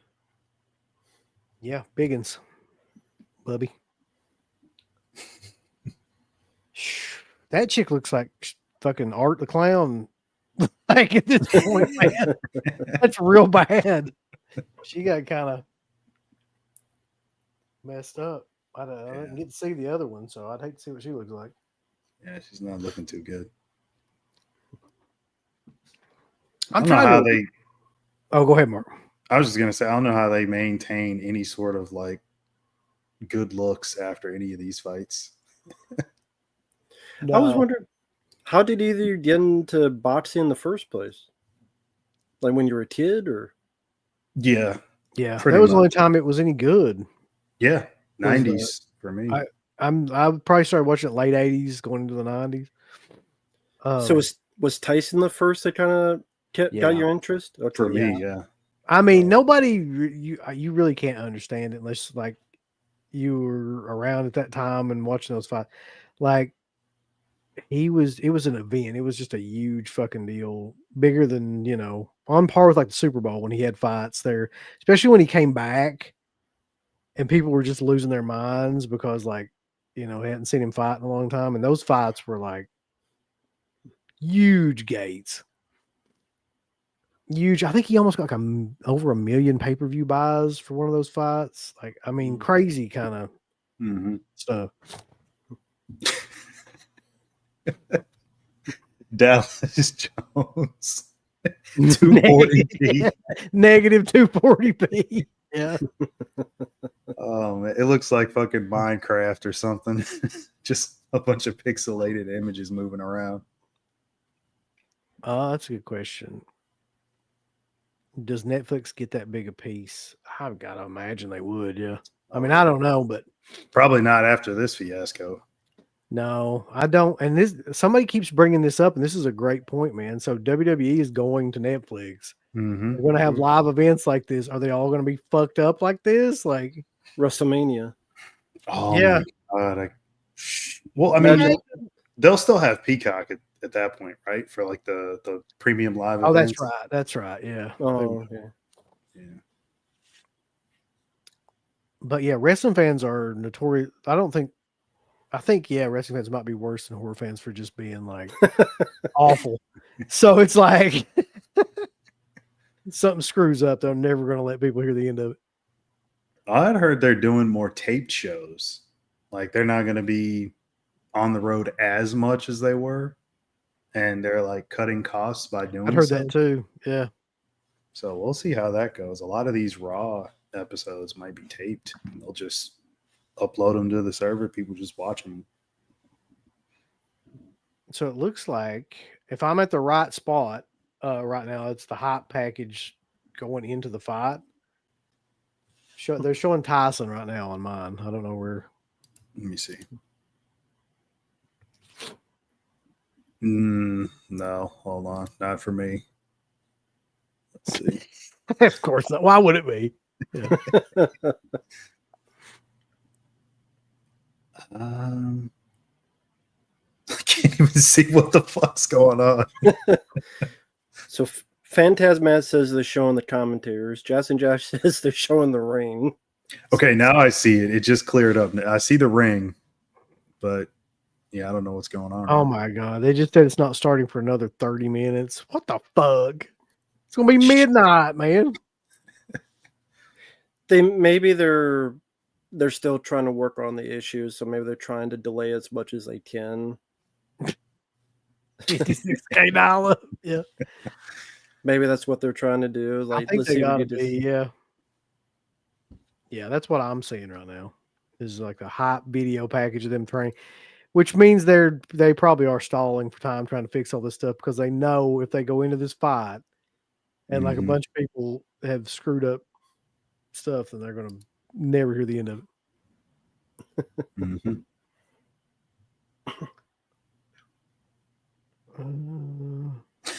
It buffers for a minute, the fight's over. Yeah, that probably would be what happened. Is that Ice-T? They got Ice-T doing the voiceover. It sounds right. Yeah, it's working right now. We'll see for how long. Wouldn't that be killer if he did? We just backed out at the very end.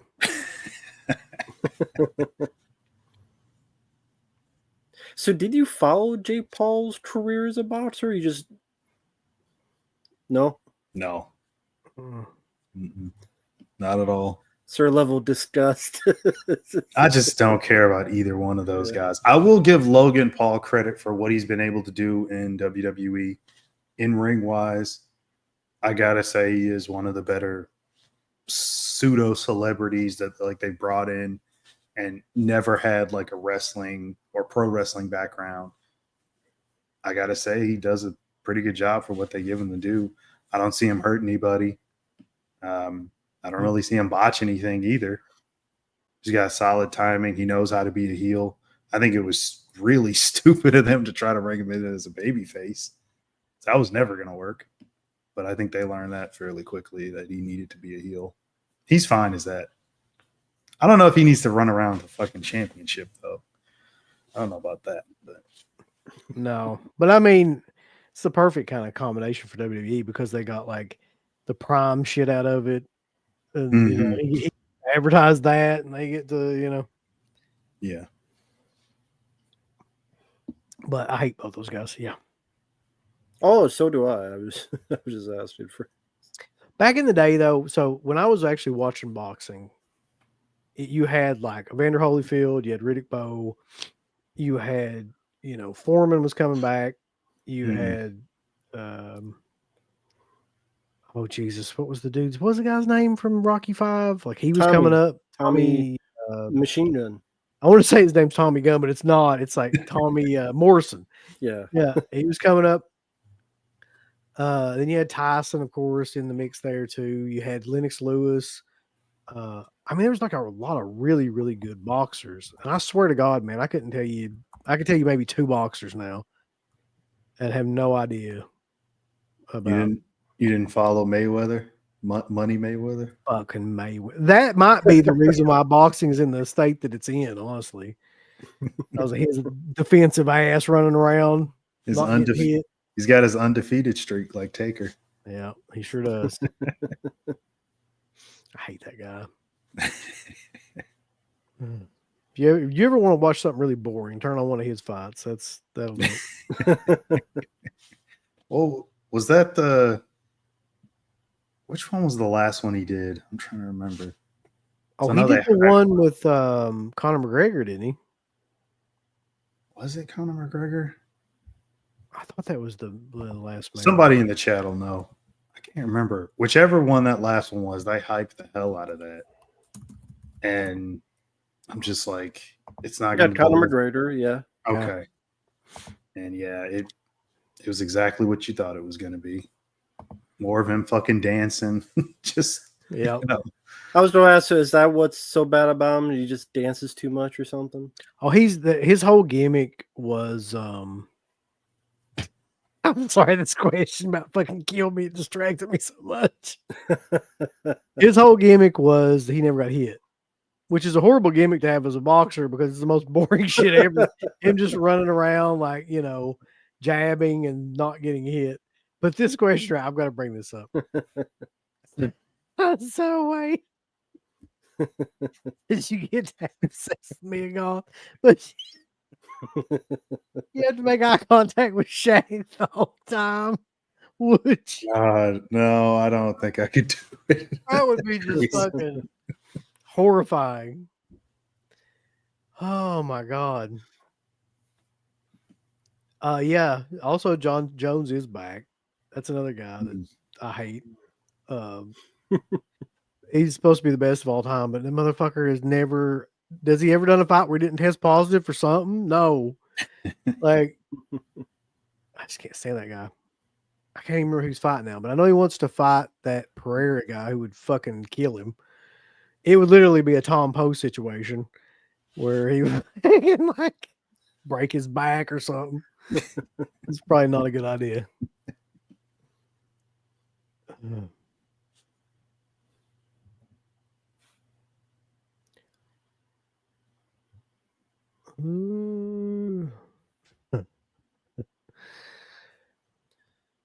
So other than boxing, did you also follow like MMA stuff or not really? Like the Dawn Fries and all that stuff? I wish, man, because that seemed to be like to me that was the golden age of like MMA, but no, I never did.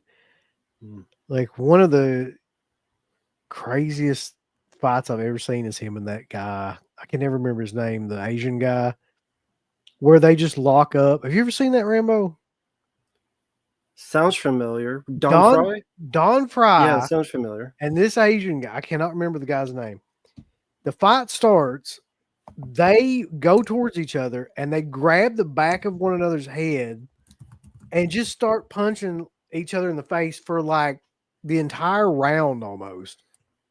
And by the end of that fight, that dude, his eyes are completely swollen shut. Like he can't see it. There's no way. Like he's bleeding I've never seen anything like that. I've never seen a fight like that. Takayama, that sounds right. 2002. He's got like blonde hair. I remember that. Like, yeah, man, I don't even know how you live through something like that, let alone, just do that on a regular basis. But yeah, that was crazy. Jesus. Okay, yeah. Yoshihiro Takayama, yeah. Yeah, that sounded familiar, yeah. It's one of the craziest things I've ever seen in a fight. Because it's just like you don't think that anybody could do that and stand up, but they're just punching each other as hard as they can, just as quick as they can for a couple minutes. So you You saw that well after the fact, right? Yeah, Or- yeah, that was okay. like on that on YouTube.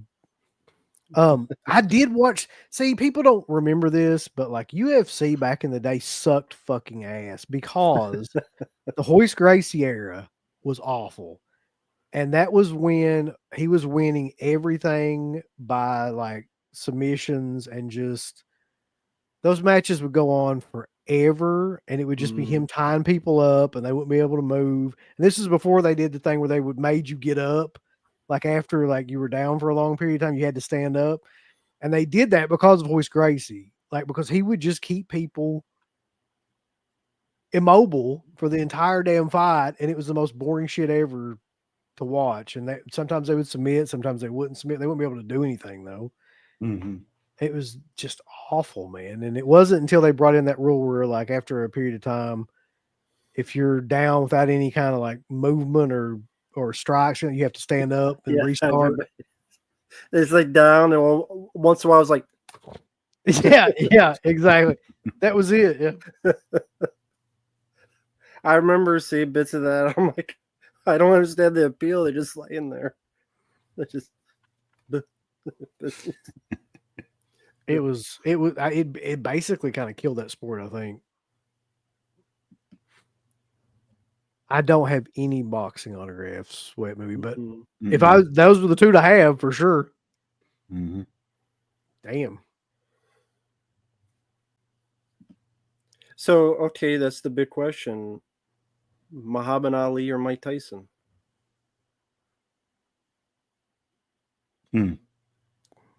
Well, okay, in their prime, who do you think would win? In both primes. If they were both in their prime, they fought. Yeah. I'll be honest with you, I don't think anybody could have beat Tyson in his prime. I don't give a fuck who it was. Like, Okay. like a 20-year-old Mike Tyson, you're not going to beat that guy. Yeah. Yeah, from what I've seen, I'd probably say Tyson as well. I've seen some Ali stuff, not everything. But I mean, I grew up on Tyson, so maybe I'm a bit biased, but so yeah, I'd probably say Tyson. Yeah.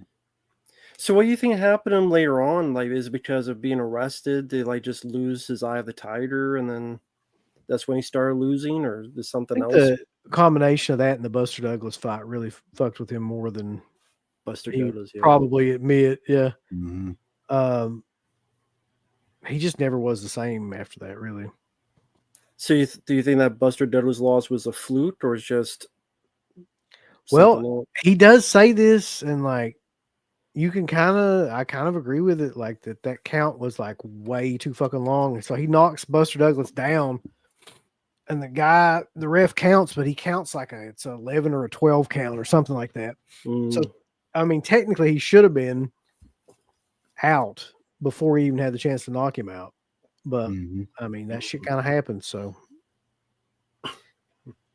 I think it was a fluke, kinda, yeah. Because I mean, Buster Douglas didn't do shit after that. He immediately lost that title to Holyfield, I think, or pretty soon after that, if not immediately after that, he did. Mark Merrow. What, Mark Merrow? Is that what somebody said? Alpha Romero, favorite boxer. Oh fuck! That was such a weird gimmick. I mean, I get it. They couldn't do his WCW thing, so. Man, the Wild Man gimmick was, they were trying to do it there for a while with the Wild Man Mark Merrow, but like it just, there's something oddly specific about the Johnny B. Bad gimmick that could not be replicated other than like in WCW for some reason. It was a fucking little rich gimmick. That's what was so killer about it. And to think that's why Vince signed him. Oh man, like he was in love with the Johnny B. Bad that gimmick, yeah. And then hilarious. He got there and realized he couldn't use it. He's like, we can't use that. I would believe this would happen, but I think people would be so pissed that they wouldn't watch the second fight. Like if it ends in a draw tonight, I can imagine people are not going to be tricked again. Although, who knows at this point? All right, if we can see the damn fight. I'm seeing the ring, like a top view of the ring. Rosie Perez is on there now for some reason. So we're getting ready to rumble. I'm gonna have to look it after how the hell Rosie Perez got involved with all this. Where did that come from? There's a great story though. She was on his show. She knows Tyson somehow, like from really early on in his career. So that's probably why. Okay. There's a great story. You remember that YouTube show he had, Hot Boxing with Tyson, where she tells the story of like this guy shows up at a club and he's getting like rough with her or one of her friends or something like that. And she sees Tyson and like goes and gets him and like to get him to like break it up. And Tyson walks up to the guy and the guy pulls out a gun and said that Tyson just went, hey, just like smacked the gun away and said, don't do that. It's just like completely dismissive. It's like the best way to handle that. He's like, you don't need to do that. Just like knock it away.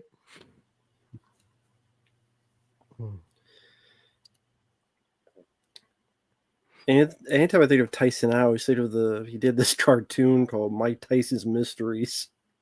Where it's like Scooby Doo, but it's Mike Tyson with these characters solving his mysteries for like Adult Swim or something.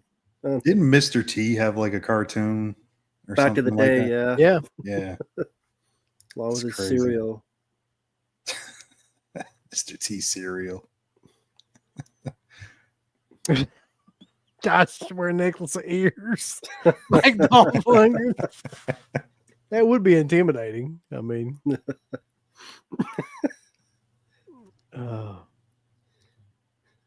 Like this one's Evander's ear. This one's this. Yeah, there's an interview. It's so killer too. So we all know Tyson is insane, right? And he just will say whatever at any point in time. There's this 11 or 12-year-old girl that's like interviewing him for this about this fight. This was a couple of days ago, maybe a couple of weeks. And she asks him something like, it's great. Or she says something like, it's great that you can come back and be a part of this legacy. And we get to see you fight now. And he's like, I don't believe in any kind of legacy. It's like a Dusty Rhodes. I can't do Tyson. But he basically is like, he gives this long philosophical, like, and he cusses throughout the whole thing. And like, he just looks so confused, like, about what the hell he's talking about. And he's like, yeah, legacies are bullshit or something. I don't believe in it.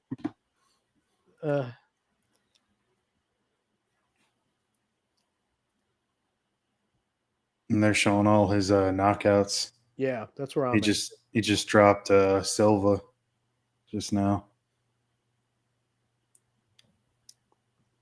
I'm just curious how this pans out, like what he looks like in this fight. Mm-hmm. The mighty dream, mighty Tyson.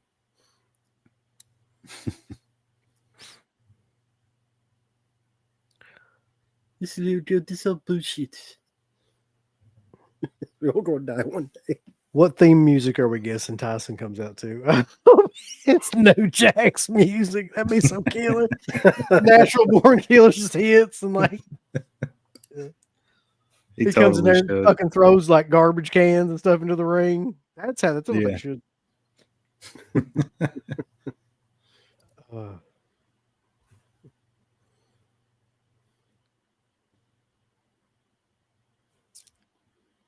I mean, it's funny because anytime like shit like this, his highlights come on, I always stop and watch them because it's just so crazy, man. Mm-hmm. He's just murdering people back in the day. His movement and speed was so good.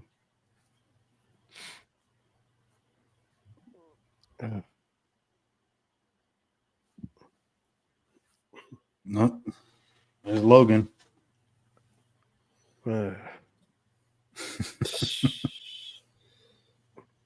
Fuck that guy. He is a piece of shit. Both of them, or just Logan? I'm sure Jay Paul is. I don't follow his stuff. Logan is definitely a piece of shit.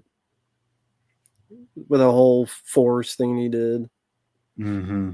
Did you see the thing where Dom brought that up too? Did he? Yeah, there's an interview, and it's great too because like he's just being a heel, like he's kind of doing what he's supposed to do, but he's on that Impulsive show, I think, and he just like out of nowhere he just goes, "Yeah, man, I love Japan. Have you ever been?" And fucking Logan Paul is just like dead stops and just like drops his head and has like a straight face. He's not selling it at all. And he's like, "Yeah, can you go there?" He's asking those kind of question. Oh, it was so great. Who said that, Tim? Dominic Oh. Mysterio. Yeah. Okay, I gotta see that. It goes on for about 2 or 3 minutes till he gets really uncomfortable. Like, and he keeps just like antagonizing him about it, like and all that stuff. Oh, they're announcing. It's starting. I'm still on the Tyson knockouts. Damn, I'm so far behind. Yeah, I remember that. Tyson was like, "Here's Cold Stone Steve Austin."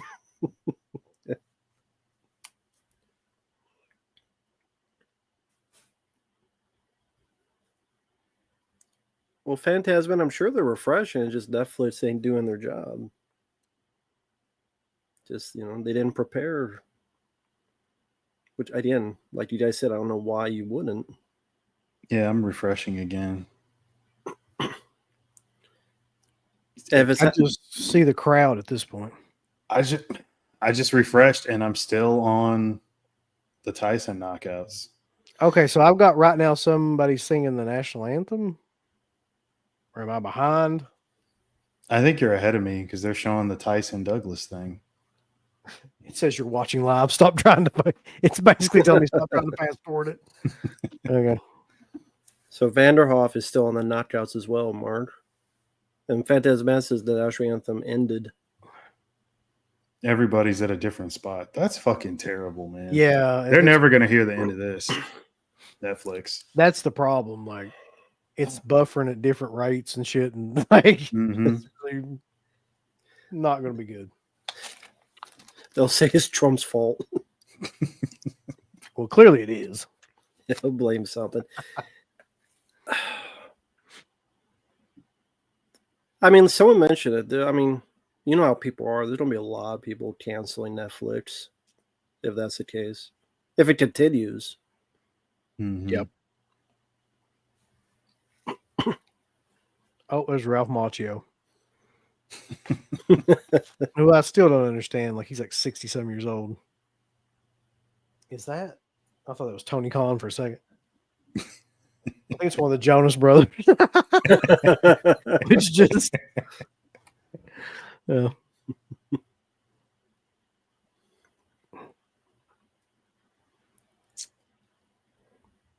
Fuck. This is the worst shit ever. God It damn. is. Oh, Crayer, don't tell me Shang-Chi, that actor's in the crowd. I hope not. That guy's a pile of crap, too.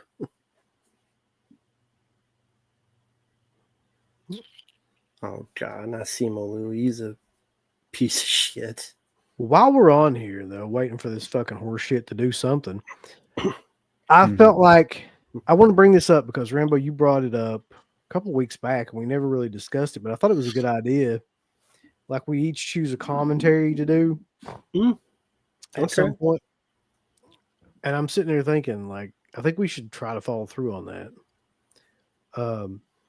Each one of us kind of pick something that, preferably something that, like, is either going to be really entertaining, like, what the hell what were we talking about earlier? Bad taste.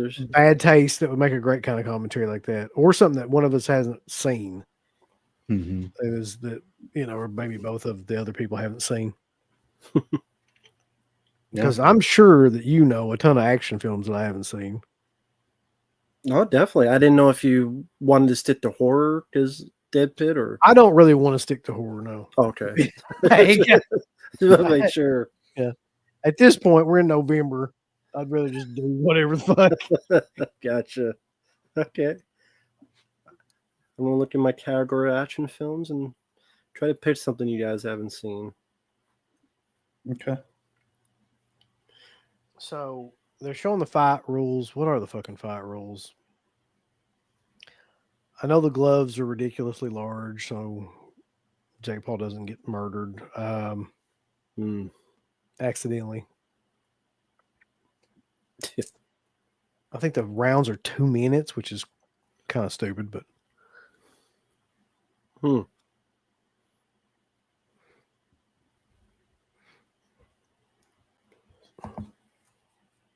yeah, my picture quality is like non-existent. It looks like I'm watching a VHS tape from 1993. Jesus. That is true. First goddamn turkey, man. It's okay. It's all right. Jesus told me so. Something to live for, or something like that.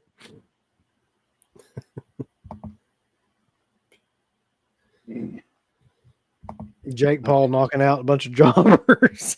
It's the worst highlight reel ever. It was like 3 people. One of them is a, what is he, like a basketball player or something? Didn't he fight like a fucking basketball player? That sounds about right.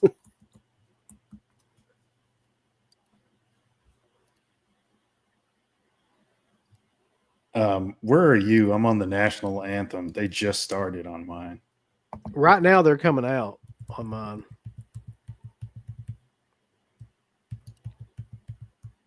Or they're getting ready to come out. Like it's showing the entranceway. Okay. And it looks like he's coming. It's just got to be Jake Paul because he's coming out in a stupid ass car.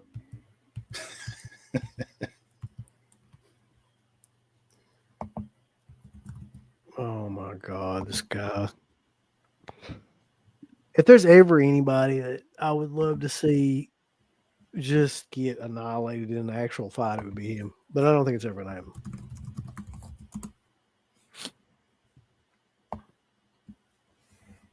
All right, everybody in the chat, place your bets. Who wins this fight? If it's actual, you can call it a fight. Like, who do you have?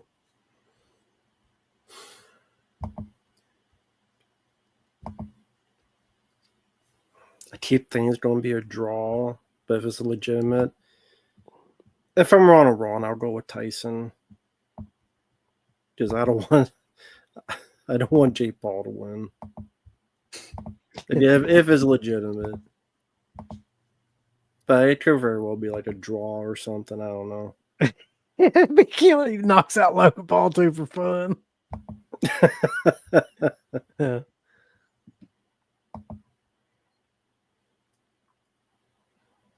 Now mine's frozen again. Oh, dude. This is like that time Geraldo opened up the Al Capone's vault. There's nothing in there. Yeah. There's nothing in there. Did any of you see that live? What happened? No, but I mean that was huge in the 80s. Like it got talked about for years after that.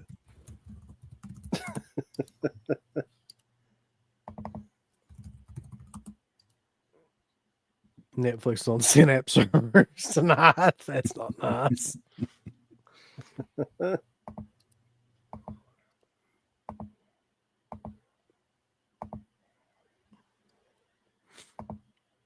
Oh man.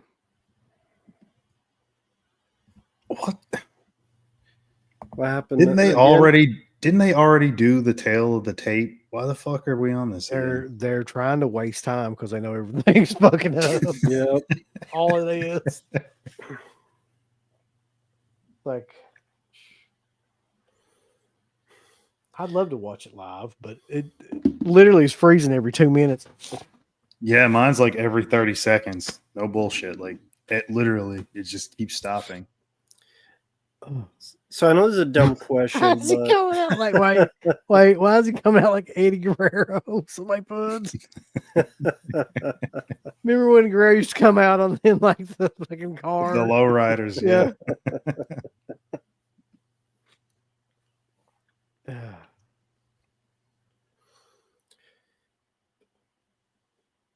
is it better to continue even though it was going to be glitchy and slow and people don't miss it, or is it better to wait another day when it is 100% fixed? Or do you think that'd be too late and just have to, whether it's glitchy or not, pull the trigger tonight?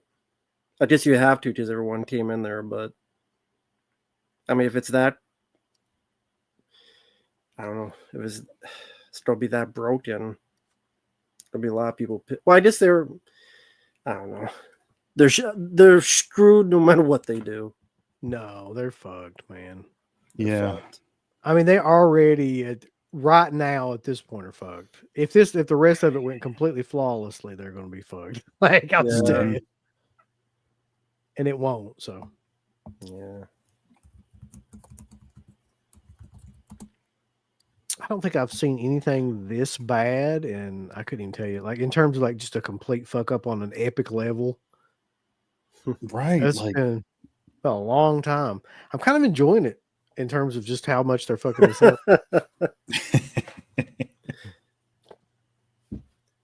And yeah, I think like if you're in like New York, it's like midnight by the time this happens. Yeah. Right. I mean, I don't know how usually the fights are time wise. Is it usually this or much earlier for these big events?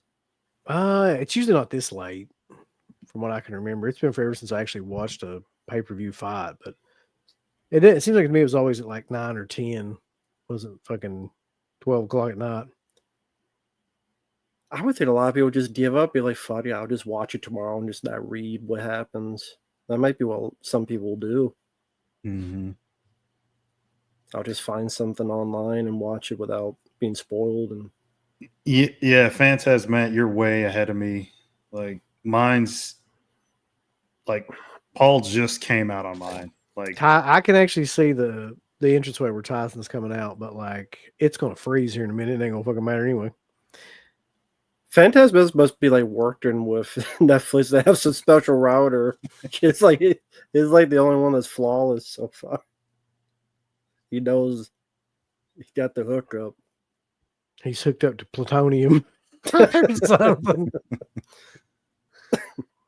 Northern West Virginia is fucking where the epicenter of internet is, apparently. He's probably up on a hill and somewhere in northern West Virginia with an antenna or something and a laptop. Well, Tyson has said he doesn't really care because he's going to die soon and turn to dust. I mean, he legitimately did say that to a little kid too. That's the thing, though, is that if you Tyson looks, yeah, he's walking down right now. He looks like he just came from a funeral, so I'm not sure what that means exactly. Also, my current resolution is about at gator bait level. that sounds like when I had Sally internet. Yeah. Maybe someone told him you have to lose right before he went out.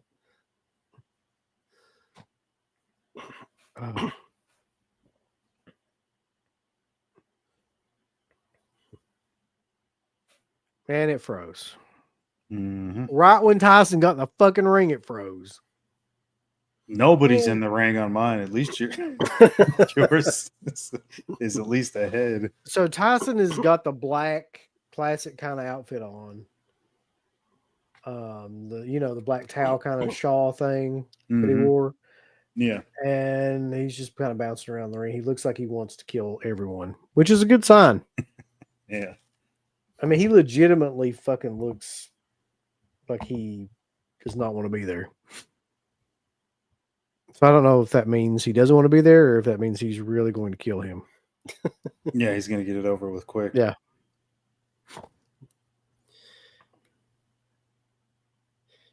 You know what? That would be the best. Is that go Kitty. off strip, Oh, sorry. just knock them out in 30 seconds, and no one has to worry about the fucking.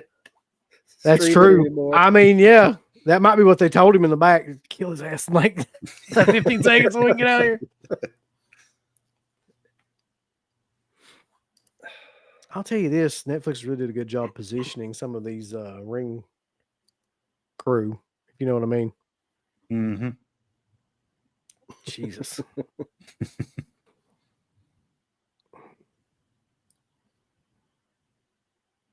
Referees getting announced.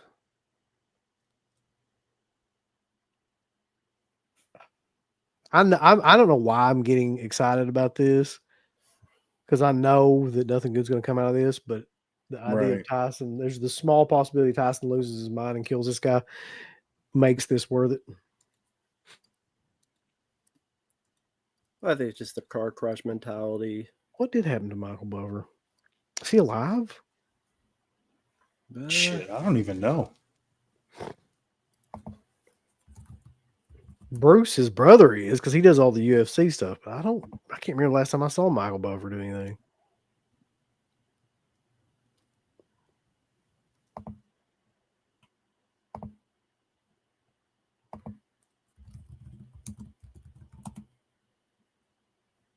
This shit's annoying as hell. I would step in the ring to just about anybody for $20 million. I don't give a shit. Like, I would run into his fist for $20 million and just like get it over with. Yeah. Just sell the punch, even though it didn't connect. He does. He looks like if like you had a juiced up Glass Joe. That's exactly what Jake Paul looks like. Oh my God. All right, Bulls. We're getting ready to actually see something. So Blu-ray added froze at his Tyson's entrance. Mine froze again just now. Mine will freeze in a minute. I mean, it's so. No, Mark, do you have it on your phone? Like, does it work on your phone better? On my phone? No, I have it on the web browser. Okay. I'm trying to watch it on there. But I mean, if you put it into your phone, would you be able to see it on your phone, do you think? Or it'd be the same buffering issues? I think no matter what, I just think it's their servers. It's just going to buffer regardless. I think Phantasmat pays someone off to get the fucking. Or it could be a regional thing, maybe. That's true. I think yeah. Jackson Jack said his was fine. But yeah, I could try the phone. I don't know. Mike, you tried to watch it? Yeah, that happened with everybody, Mike. Yeah. That's happened with everybody. Buffering and I don't even want to say this because the minute I do, it'll freeze. But mine is currently playing. Okay. Good. So Tyson's... you're on a TV, UB. Yeah. Right? Yeah. Yeah. So I'm on a web browser. I guess maybe if I did try it on the phone, it could work. I don't know. I'll try it. Let me see. So Jake Paul's standing there acting like he wants to get towards Mike Tyson, which we all know he does not. And Tyson looks like his grandmother just died in front of him. They're standing like toe to toe. This is killer. Pornhub's more stable than my Netflix. All right, boys. Here it comes. Well, I mean, that gets a lot more traffic than Netflix does these days, so I'm sure it is more stable. Because half the country's blocked from Pornhub, so they can. I forgot about that. Dozen states blocked it. So they don't have as much traffic. Yeah. Looks like the fucking resolution is still awful, but here it comes. I can't believe that this is happening, but here we are.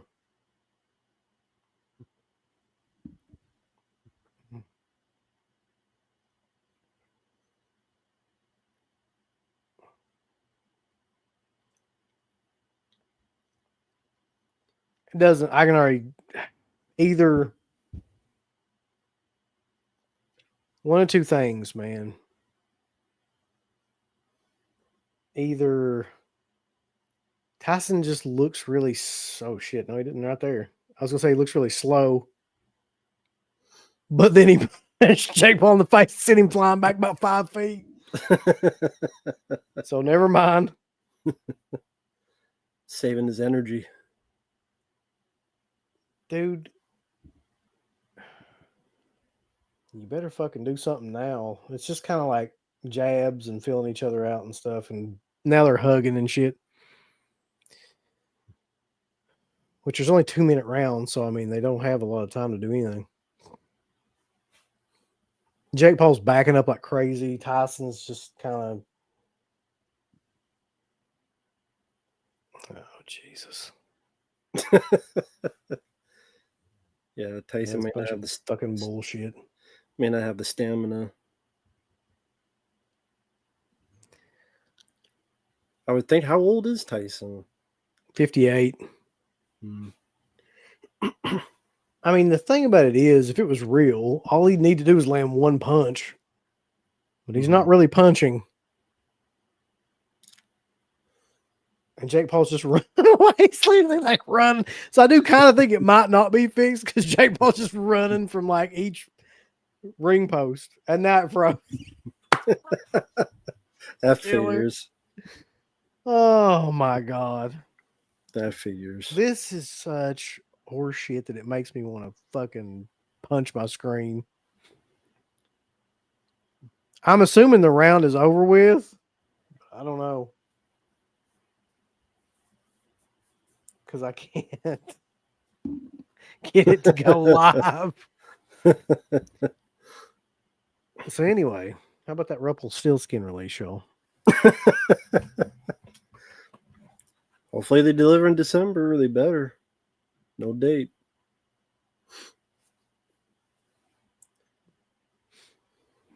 Get their shit together. God damn, man. It won't even load on my phone.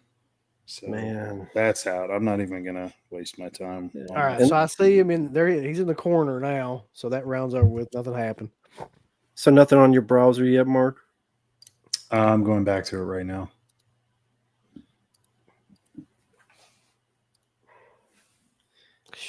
All this trouble is just gonna be a bunch of horse shit. It really is, yeah. That's the things.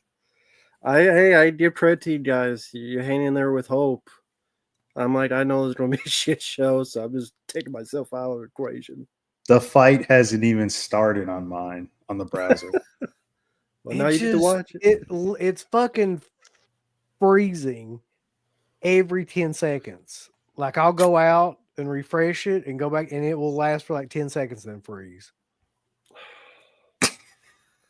That really is like when I had silent internet and I tried to watch a YouTube video. It was like, what the fuck is wrong with Tyson's face? What's wrong with him? Like he looks like you said his mom died or something. Yeah. He just, I mean, it's not an intense look. It's just like he's just going to a funeral or something. Yeah. Holy shit. I mean, he kind of is. It's of his career if he doesn't fucking knock this guy out. Right. Yeah, he looks like he would rather be anywhere else but here. well, Ben Grimm, you weren't here before. Apparently, Rosie Perez she's good friends with Tyson, so more likely that's why she's on commentary. Justin Jack says, "You're not missing much, Mark. They just hugged it for good checker." It's the second round. They're just not really doing anything. Do you think it is? Someone mentioned this, that it is in Jade's contract. You can't not be out. You can't go too hard, and that's part of the contract. I guess that. I mean, right now Tyson looks really slow and really like gas. He's not really throwing. Like he's tired. I can't tell if he's tired or if he's just fucking not supposed to kill him. Like I don't know which one it is. If maybe that's in the contract. Mm-hmm. Just fucking. There you go. Knock his fucking head off and let's get this over with. We can go home and pet a pigeon and we can. Yeah, Paul seems really scared.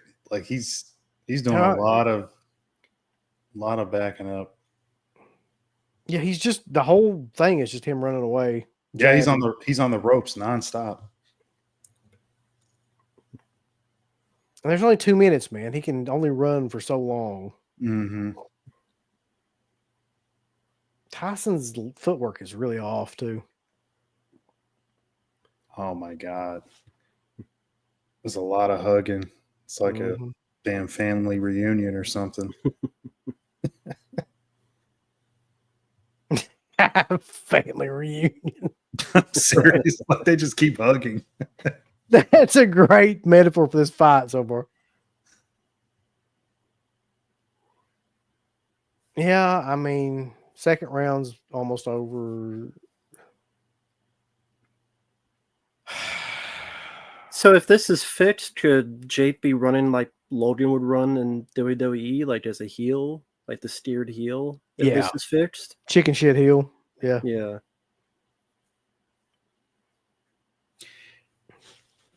Yeah, what's up with Tyson's some of his movement? He's old, man. I mean, there's really nothing. That's got to be it. Yeah, it's got to be an age thing because he's moving like, shit his pants. Basically, yeah. Yeah, if Paul wasn't so scared, he probably could have knocked him out at least twice. Not just that, but I mean, I almost feel Tyson dodges. I don't know if you're in round 2 yet, Mark, but Tyson dodges some really like quick punches and shit. Like, so his defense is pretty good, but like he's not throwing anything back. Like he's not counter punching at all. Well, he just did there. Oh, fucking yeah! Like do that. He's going to end up getting his ass knocked out because he's really trying to kill him. Mm-hmm.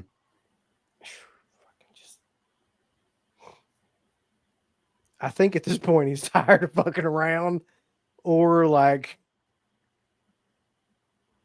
yeah, he's gonna get his ass knocked out.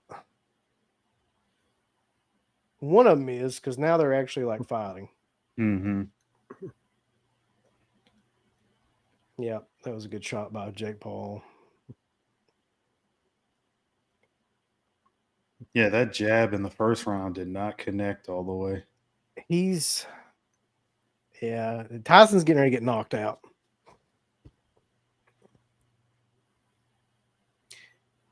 Seemed like he went in a little too overzealous, maybe. That first round, Paul seemed pretty intimidated, but not as much anymore. Maybe he's like, well, Tyson's slowing down, so I got to go in for the kill. Maybe he ran away to tire Tyson out. I mean, Tyson's basically just standing there.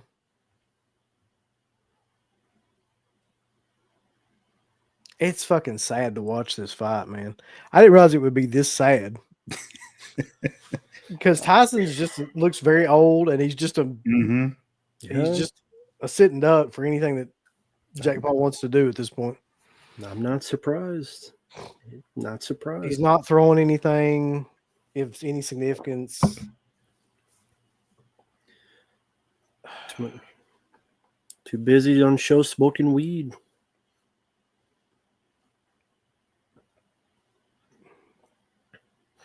My resolution now looks like media home entertainment. As the end of the round. Man, it's sad. Get some prime energy drink from Logan. I'll go ahead and tell you right now by the looks of this, like unless there's a miracle, like Tyson is not going to knock this guy out. There's no way.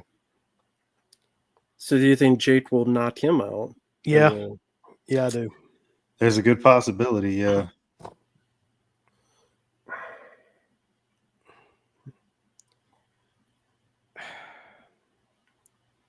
Fucking 2-minute rounds, though. Well, looks like Tyson won't be able to handle 3 minutes. Yeah, no, I mean, Tyson's it's probably a good thing. Crater brought up that he's doubling the amount of, so Jake Paul's just throwing way more punches. Tyson's not throwing anything. That's the biggest problem. Mm-hmm.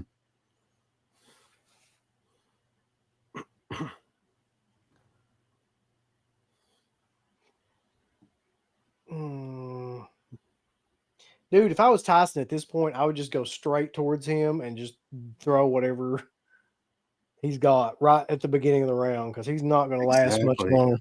Yeah, like he's his tank's half full for sure. Like it's not looking good. Or maybe like Tyson said that interview, I don't care about my legacy, because maybe he did throw the fight. And he's like, I don't care what they say about me afterward.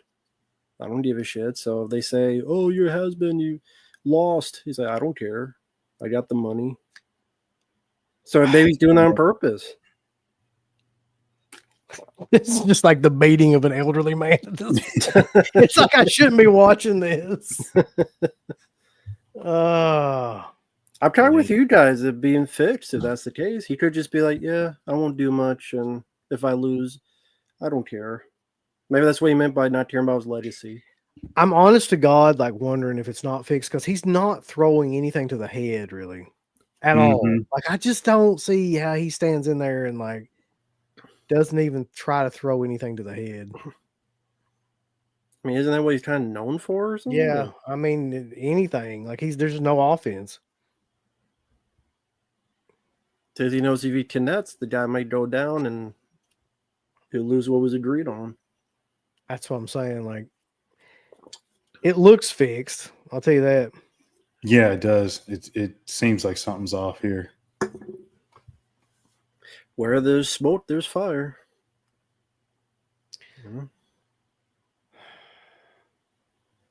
Of course, suck. You don't get your hopes up for who did. I'm not sure what I thought was going to happen, but this was not what I thought was going to happen. Yeah. Always be ready for disappointment. You won't be disappointed. Jesus Christ. It's like, I don't know how to explain it, but I can't figure out a reason why Tyson wouldn't be throwing anything. Like, he's not throwing there's no offense. Which is weird, man, because I know he's not that gassed. I mean, he could throw punches. It's just like he's not. Which would lead one to kind of think that it is fixed. And essentially, like now Jake Paul is just going forward and jabbing. He's not really doing anything though. But you know what I mean? Like I almost feel like if this was real, like he would just if Tyson was in this bad of shape, he would just go forward and knock him out. Like Yeah, he's just kind of jabbing and running around and like the making his show to last as long as many rounds as possible. horse shit, man. Because they know it's a big gate, and I know they said the pay date, but you can't tell me there's nothing under the table that they're getting. I call bullshit that wasn't the case. There has to be something under the table they're getting too, based on the turnout. It seems like he could have ended the fight in the third round. Again, like if it's fixed, they're going to try to get as many rounds as possible. Give people their money's worth. Yeah, carny shit. Exactly. He's motherfucker is like Tyson is doing like the head bob thing right in front of him, but not throwing punches. Like I was just looking at that. Like, why didn't he throw anything right there? He's like right there. He could knock him out. Like, but he's not doing anything. He's dodging the punches, coming up to where he could counter, and he just stops. Dead stops. Because if he does, that guy's going to be knocked down, and we can't have that. And then, like, he stumbled. Paul gets him like off balance, and then he doesn't go in for it. He could just knock him out, but he doesn't. What a weird fucking fight, man. Like it looks like he took $20 million to basically just throw this fucking thing and destroy his whole legacy. Again, it goes back to that interview. He said he didn't care about his legacy. True. Maybe he was telling the girl the truth. Mm-hmm. And it's like, well, who knows how many people will watch this interview with this little girl? I'll just tell the truth here. And now we can interpret it in that way. He knew that's why he came out looking like the funeral. Yeah, I mean, it kind of is a funeral. Because what else they don't pay him for at this age? retirement fund, or the rest of it retirement fund. I'm sure he's got money, but I thought, I tell you what I thought, you know, win or lose or whatever. I thought that he would at least throw some shit. Like he would at least make it competitive and throw some. Like he's not throwing anything, man. Yeah. right. I think he might have thrown 5 or 6 punches that entire fucking round that I could see. They don't What get to, what round are you on? Right now, this is what, the 6th? of 8. Okay. It's going to be a decision. It's going to be the Jake Paul, and then Tyson's like, I got 20 million bitches later. See you when I smoke weed on the next show. Exactly. He not going to care. Like I said, I mean, Ah, I knew there was not exactly, but I knew it was going to be shit. I knew it. it's So, pretty shitty, Rambo. I'm not gonna lie, it's real shitty right now. It might be one of the worst fights I've ever seen in terms of like something that was hyped up so far. I mean, I'm sincerely sorry for the people out there. You guys got screwed. And So the landed percentage of punches is 12 and 14%. Like in that last round, landed 3 punches to 1 punch. What are we supposed to be getting out of this? Not getting a damn thing. that you need to just go back and play Mike Tyson's Punch Out. I wish that we would have just right now all three be playing Mike Tyson's Punch Out. TG, I'm not watching the fight because I knew it'd be shit, and I knew it. Maybe not the specifics, but I'm like, it's stuff like this is all hype. That's all it is. Tyson's getting jabbed to the face, stomach. He's not doing anything. He's moving backwards. Now he goes forward with a hook. He's too slow to do anything. Mm-hmm. At this point, if he throws a punch, he's not going to connect on it because he's too fucking slow and he can see it coming. So, of course, they're doing nothing because they don't want to hurt each other. That slap was all for show. Earlier, it's like WWE. It's all for show. They probably really do like each other. They're friends. Do this favor for me, Tyson. I'll make it worth your while down the road. Get some brand deals, something like that later. He'll be on his podcast after this.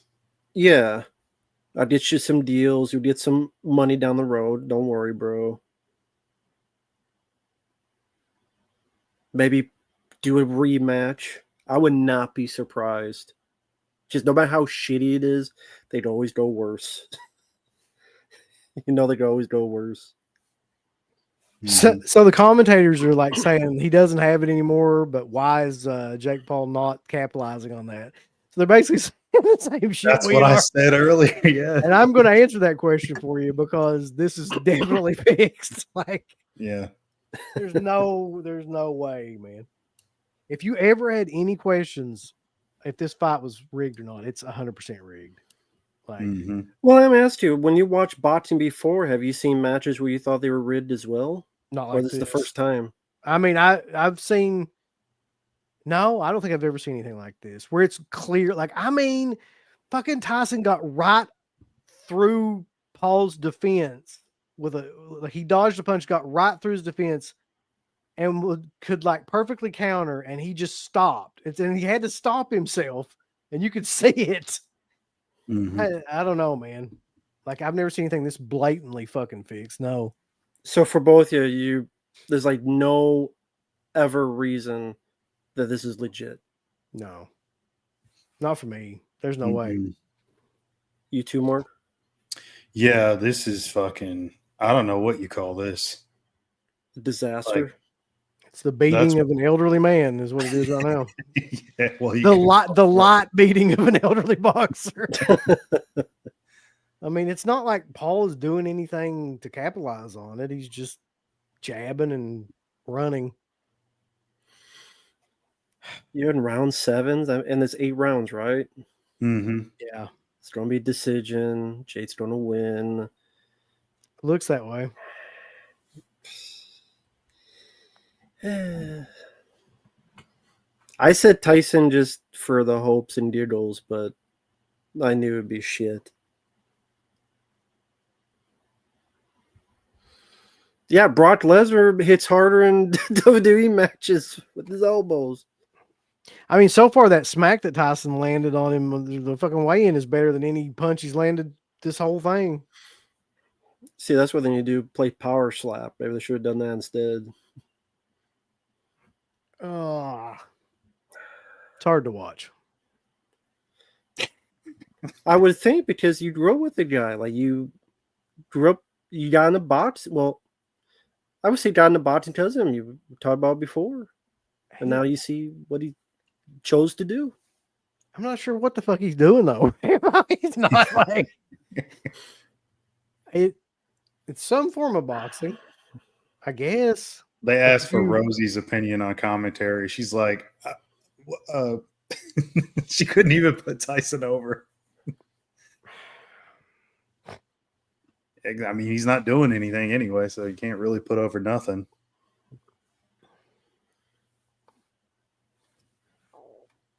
Unless Tyson's mind is that far gone from some reason. I don't know. I don't know his health. So this is the last round.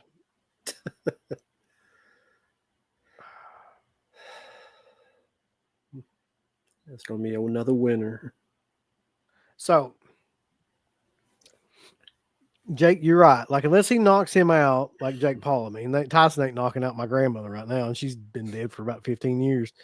But unless something happens, like, amazingly, then Jake Paul's going to win this by decision, which is the absolute worst thing that they could have done, I think, to just, like, ruin the...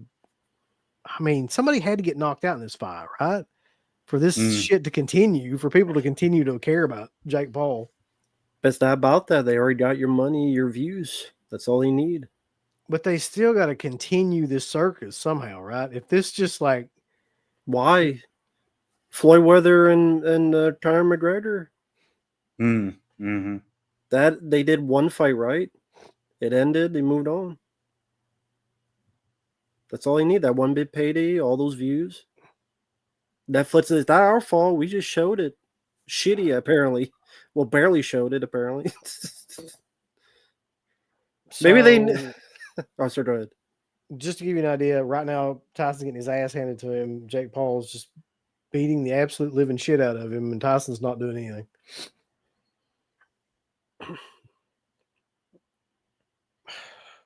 Oh, shit. Mine just froze. Fucking doing at this point. When Jake Paul's buying this makes him look good because everyone thought Mike would win, and apparently, Jake's doing all this stuff to him.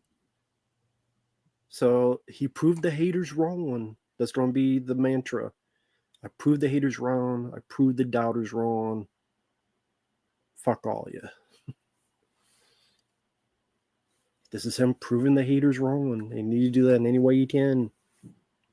God damn. Yeah, so there's 30 seconds left. Yeah, there's about 60 seconds left for me, so I'm slightly behind. Crowd is booing. No kid. No surprise there. It sounds like the worst fight ever. You have no idea. I'm glad. I didn't need to witness it. I knew. In my gut feeling, I knew. It's over. That's the bit of being a cynical asshole. So, who won the fight? Well, who gives a fuck? We all lost from having to sit through that. I won. You did. Rambo won. Yeah, I mean, imagine the people that fucking bought tickets and are in the arena right now. Oh my! I had fun. This was enjoyable to me. God, man. Like, what did I just watch, Mark? What the fuck was that? I don't know what to call it. Like, Mark, what would you sincerely, like, what you saw, describe your thoughts on? Fixed, not fixed. What was Tyson doing? All that stuff. Like, your full thoughts. Fixed. There was a lot of, like I said, family reunion hugs in the first couple rounds. um, Tyson didn't do shit. I mean, to me, he looked gassed early on, but it's just so weird. And then Paul didn't knock him out. He had several chances. He could have just leaned in and just I took him think, down.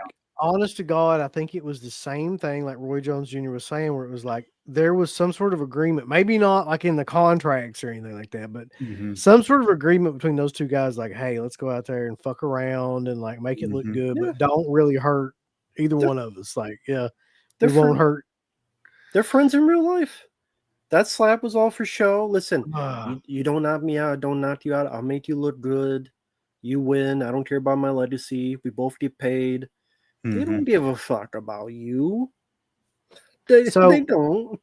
So, like, my hope with this is, though, I was thinking about this, is that I pray that after this is over with and everybody has seen this and all the ESPN people and the talking heads and stuff have gone on about this, that this will end this stupid fucking charade of Jake Paul's boxing career, because it's pretty clear now, if you ever had any doubts, if like every one of these fights is going to be fixed and it's going to be like some bullshit sparring.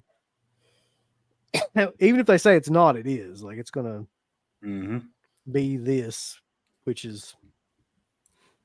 Well, it wouldn't be this big because there's no one else left for a contender to be this big of an audience. No, I mean... Unless you did Muhammad Ali back from the grave. Gave him a reanimator fluid.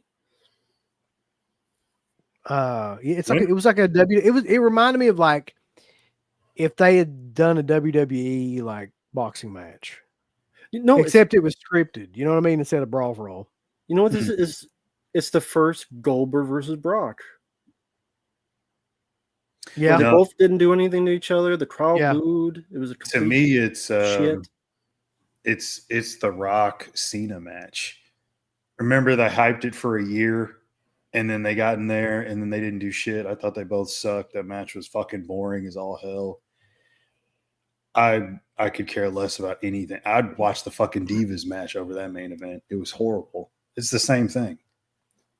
Sold a lot of tickets, but who gives a fuck at the end? I mean, now he's got $20 million. Tyson does. Now he'll have to answer questions about like this for the rest of his life, like why he did this, what the fuck was going on during this match. Like, he'll tell him piss off.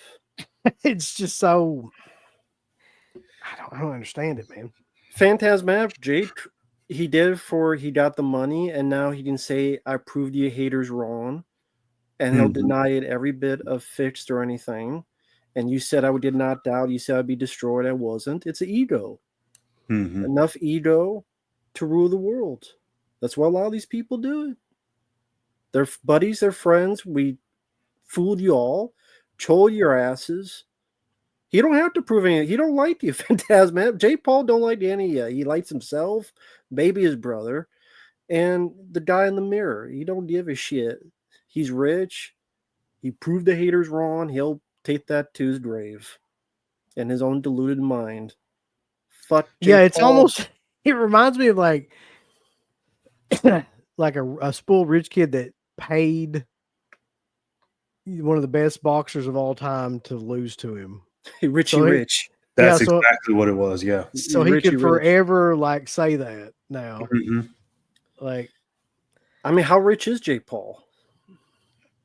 He's got $80-some million richer now after this. Yeah, before this, seems like somebody was looking up his net worth, and it was like his brother's worth a lot more than he is. I'm assuming because of Prime, but like I think his net worth was $80 to $100 million, and before this fucking fight. So factor that in with that. There you go, Richie Rich.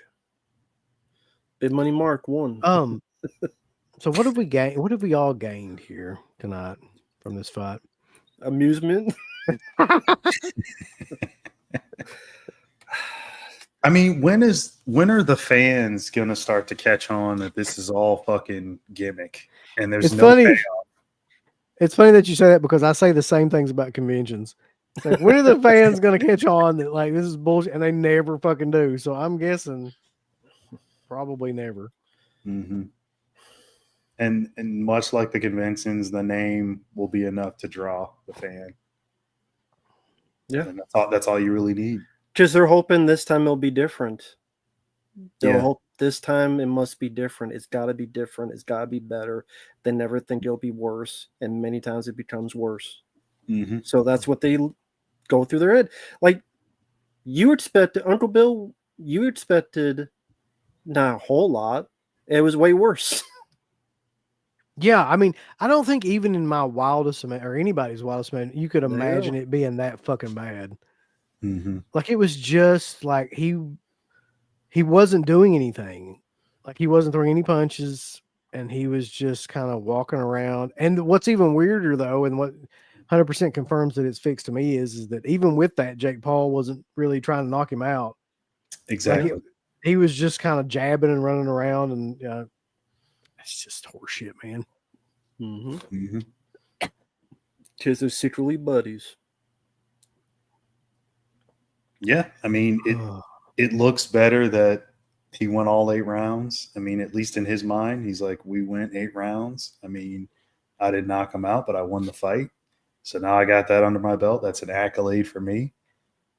I mean, because I mean, everybody's going to clown him if he fucking knocks Tyson out anyway. Like, let's say he did knock him out. People are going to say, well, you knocked out a 60-year-old guy. Who gives a fuck? So to him, he's probably like, well, I guess I don't need to knock him out. Let's just go in there and dance for 8 rounds. I mean, legitimately, like I would 100% bet at this point after watching that match that before any of this happened, right, before they put this all together, either they got together or something was in a contract. It could be either or both. And they were just like, listen, let's go dance around out there, Mm-hmm. act like we're doing some shit, WWE style, Mm-hmm. and just fucking, make $60 million between us. So, fuck, I guess I can't blame them for that, but I just feel bad for Tyson because that was legitimately one of the worst. I mean, it just. But why feel don't bad know. for Tyson when he agreed to it in the first place? Because it's just his whole image and persona and everything he's known for is this guy that comes at you and never stops, and he just looked like some elderly dude getting the shit beat out of him by some fucking punk and lost, and it's just But he agreed to it in the first place. Yeah, I guess. I mean, Yeah, apparently they're saying how much they love each other. If you're saying like he agreed to take the dive, then yeah, he did. Even being at almost 60, like you have nothing left to prove. Mm-hmm. I think he doesn't have as much money as people think because all the lawsuits and the trials and all the drape allegations and the jail time. I think all that sucked a lot of his money out. Because other than being in like the Hangover and some other stuff, Mike Tyson cartoons, it's not like he's been in a ton of stuff or done a ton of things. Yeah, somebody brought up the idea of the money. That's, I think, the biggest problem with the way shit is now, and social media has made it even worse, is that everybody is always like, well, he got the money, he's laughing at all of you. Well, that's fine that he's got all this money and shit. He had a ton of money before this. What happened to shit like, your reputation and morals and fucking whole like life and character and legacy? Like, the dude's already a multimillionaire. You give him 20 million more, fucking who cares? It seems like at this age, like Matt said earlier, like he doesn't give a shit. Like he's like, well, fuck it. I'm a lot closer to the grave now. Like That's I to can me get 20 million.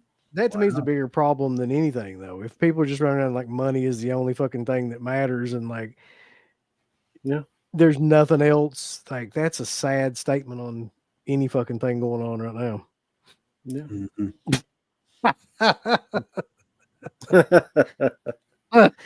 It might.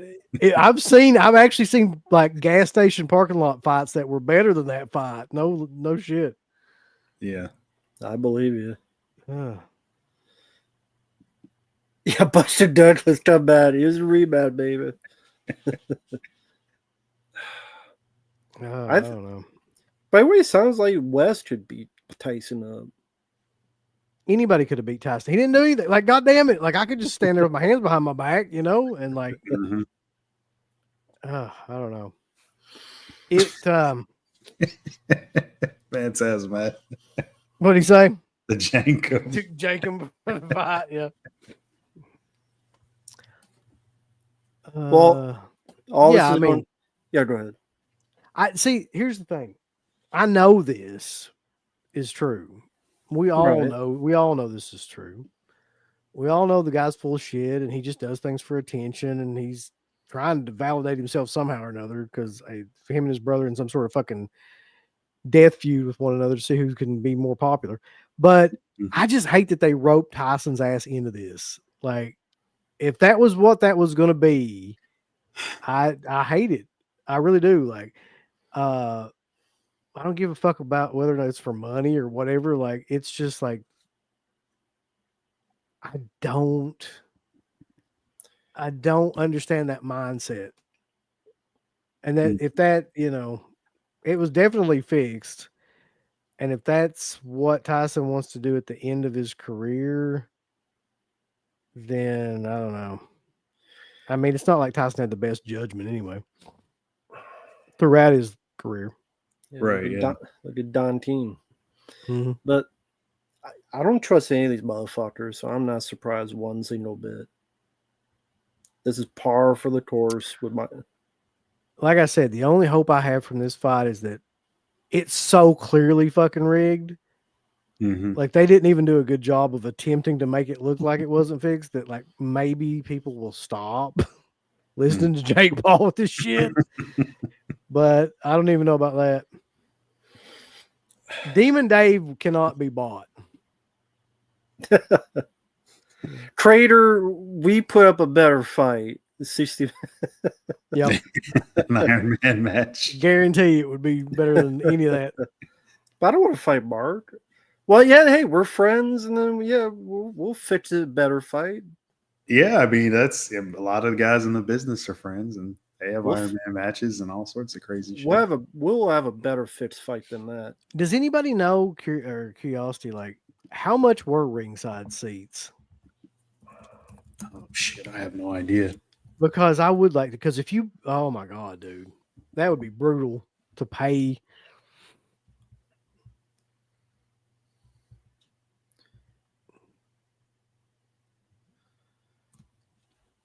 $1,900 per seat if you want the floor seats. $78 per ticket to get in. This is for this one. So about $80 to get in. If you want the floor seats, about $2,000. That's cheaper than I thought it would be, honestly. But still, you don't pay $2,000 to see that, then yeah. Right.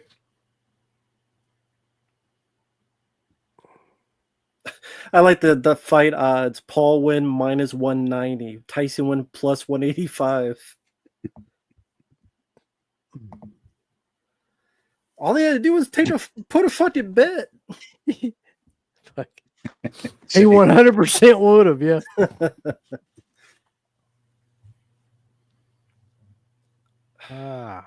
But I mean, I do feel bad for people who I wouldn't say looked up, but you follow the guy's career, and this won't be his last fight. I don't see Tyson ever doing another one. So this is how his career ends, with a whimper, with controversy, with.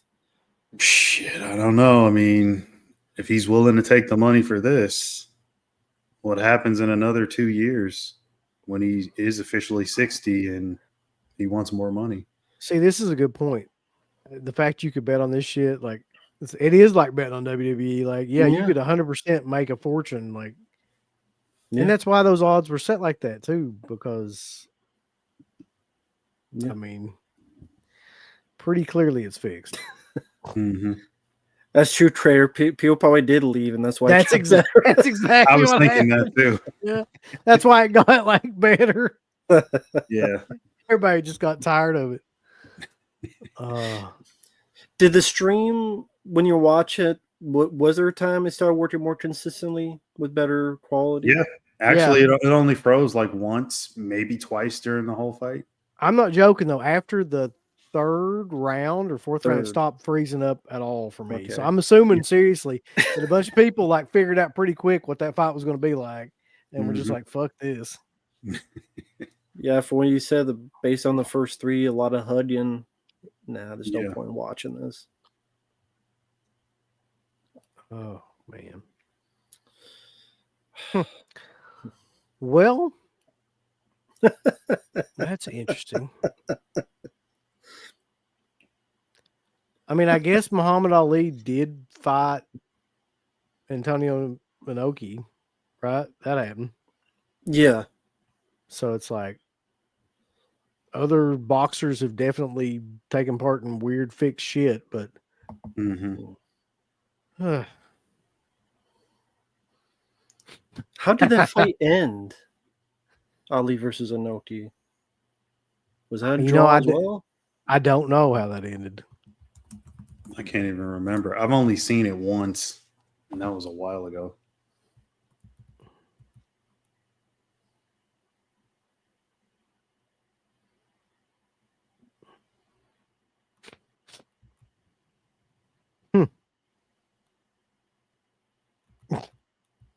That's fucked up. Now I just want to see Tyson fight again and get knocked out for throwing that fight. Yeah, I mean, yeah, it kind of sucks. So I'm not sure what we all have gotten from this, but I know one thing I've gotten from it is that I will never, ever, ever watch anything that Jake Paul has anything to do with, or his brother, or anybody else in that Paul family. I wish to God that he would just take that $40 million and go the fuck away. Like, that would be the best thing in the world he could do. But we all know he ain't going to do that because he he won. has a black hole of a inside of him that has to be filled with attention. So, and money. and I think that this pretty much sums it up a little bit. The best of anything. That was a waste of time. Yep. 50,000 ringside, Crater says. What? Oh, okay. The website said 2,000. Well, maybe. I mean, if you're paying 50,000 for ringside, you're a fucking billionaire anyway. So I guess it probably doesn't matter to you. I bet Mark, that Jankum documentary was better than this. It was. Yep. Yeah, we gotta get the Up foreman next. back. Yep. Up next. Sponsored by the Drill. Oh my God. So, all right. I guess that's it for tonight. That's the most depressing way to end one of these streams I have ever seen, but that's just the way it has to be because that was just depressing to watch. I ain't depressed. Yeah. So, what do you got coming up, Matt? And you should do a review of this. Somebody should force you to watch this fucking fight. Oh God. Well, I skipped it once, so we'll see how it goes. I knew this was going to be shit. I knew that's why I didn't watch it. They're all full of it. It was always going to be a ripoff. It's all hype, and they never follow through on this stuff. They never follow through. It's always going to be super hype, and I'm like, you guys don't be disappointed. You guys don't be disappointed. I'm telling you. Again, cynical maybe a number of things, but sadly in this day and age, it works out more so than often. As for my channel, I uploaded a review of Tornado. More reviews to follow. She-Hulk, which was shit. Last House on Left remake, which is pretty good, and much more. I show a little bit of this, which I got recently. Haven't looked at it yet, but more videos to come. How about you, Mark? This weekend I'm going to try to put up a bunch of stuff that I've been meaning to put up all week and try to get some more shit out. And then I'm going to be, I think I talked about this yesterday, doing the 10th anniversary for this one, Town That Dreaded Sundown, the remake. yeah. So it's also got the original movie in here as well. It's a 4-disc steelbook set. So there's some interesting features on there, but I'll probably talk about that more in the video. Yeah, it should be a fun one. But that's pretty much it for now. As for shit on the show, like, what are we doing? I have no idea. I know the Vinegar Syndrome Black Friday live stream. That's the next big thing for sure. Yeah. Yeah. Christian's going to be on that. Plant CHH. Going to be going through all, and Garrett, of course, and going to go all through the releases as we normally do. It's usually the biggest show of the year. So, what's the thing tomorrow about the category 3? that's just a video that I did. Oh, that I think okay. he's putting out. Just talking about Cat 3 films that I liked or found interesting. Okay. It seemed like there was something else, but I'm trying to remember what the hell it was. Yeah, I don't know. I'm gonna be fighting Tyson in 2 weeks and winning by decision. God. The commentary thing, we going to do one this month or we're going to start next month? What do you guys think? What are we on right now? 15th. 2 more Fridays. Yeah. Yeah, I guess we could just finish out November, then go into December and do them. So it'd all be like straight in a row in the month. Okay. Cool. Sounds good.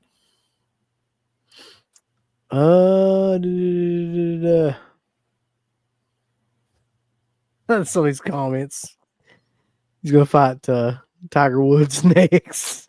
It'd be a hell of a fight. I think it'd be better than that. But yeah, so check us out over at Dead Pit. Check out Rambo's channel and also Mark's channel. And as always, remember that everyone dies, especially Mike Tyson's career. but Friday night lives. See y'all. I'd like to tell people thumbs up the video, Uncle Bill. Would you? Yes. Thumbs it up with violence and fury and just love everything about it. You hit the heart button, and you hit the ass button, and you hit the go fuck yourself button. Follow that up with the I don't give a shit button. There's all kinds of wonderful shirts over at shop.deadpit.com. Simply the best horror shirts. On TeePublic, there are others, but they all suck. You can get some Dead Pit radio shirts. You can get Last South on the Left. The Hills Have Eyes. Texas Chainsaw. Oh, wait, you can't say Texas Chainsaw. All kinds of shirts, folks. You're gonna love them. Shop.deadpit.com. Special thanks goes out to our supporters on Patreon. Do you know what kind of stuff you can get on Patreon, Uncle Bill, starting at only $1 a month? What's that?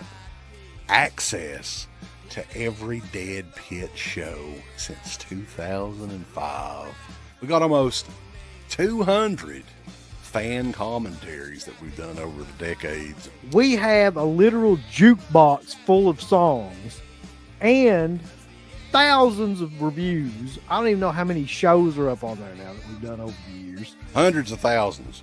You need to figure this out now and subscribe to us on Patreon and YouTube and Instagram and help us to 1 million. The road to 1 million subscribers starts today. So deadpitonpatreon.com.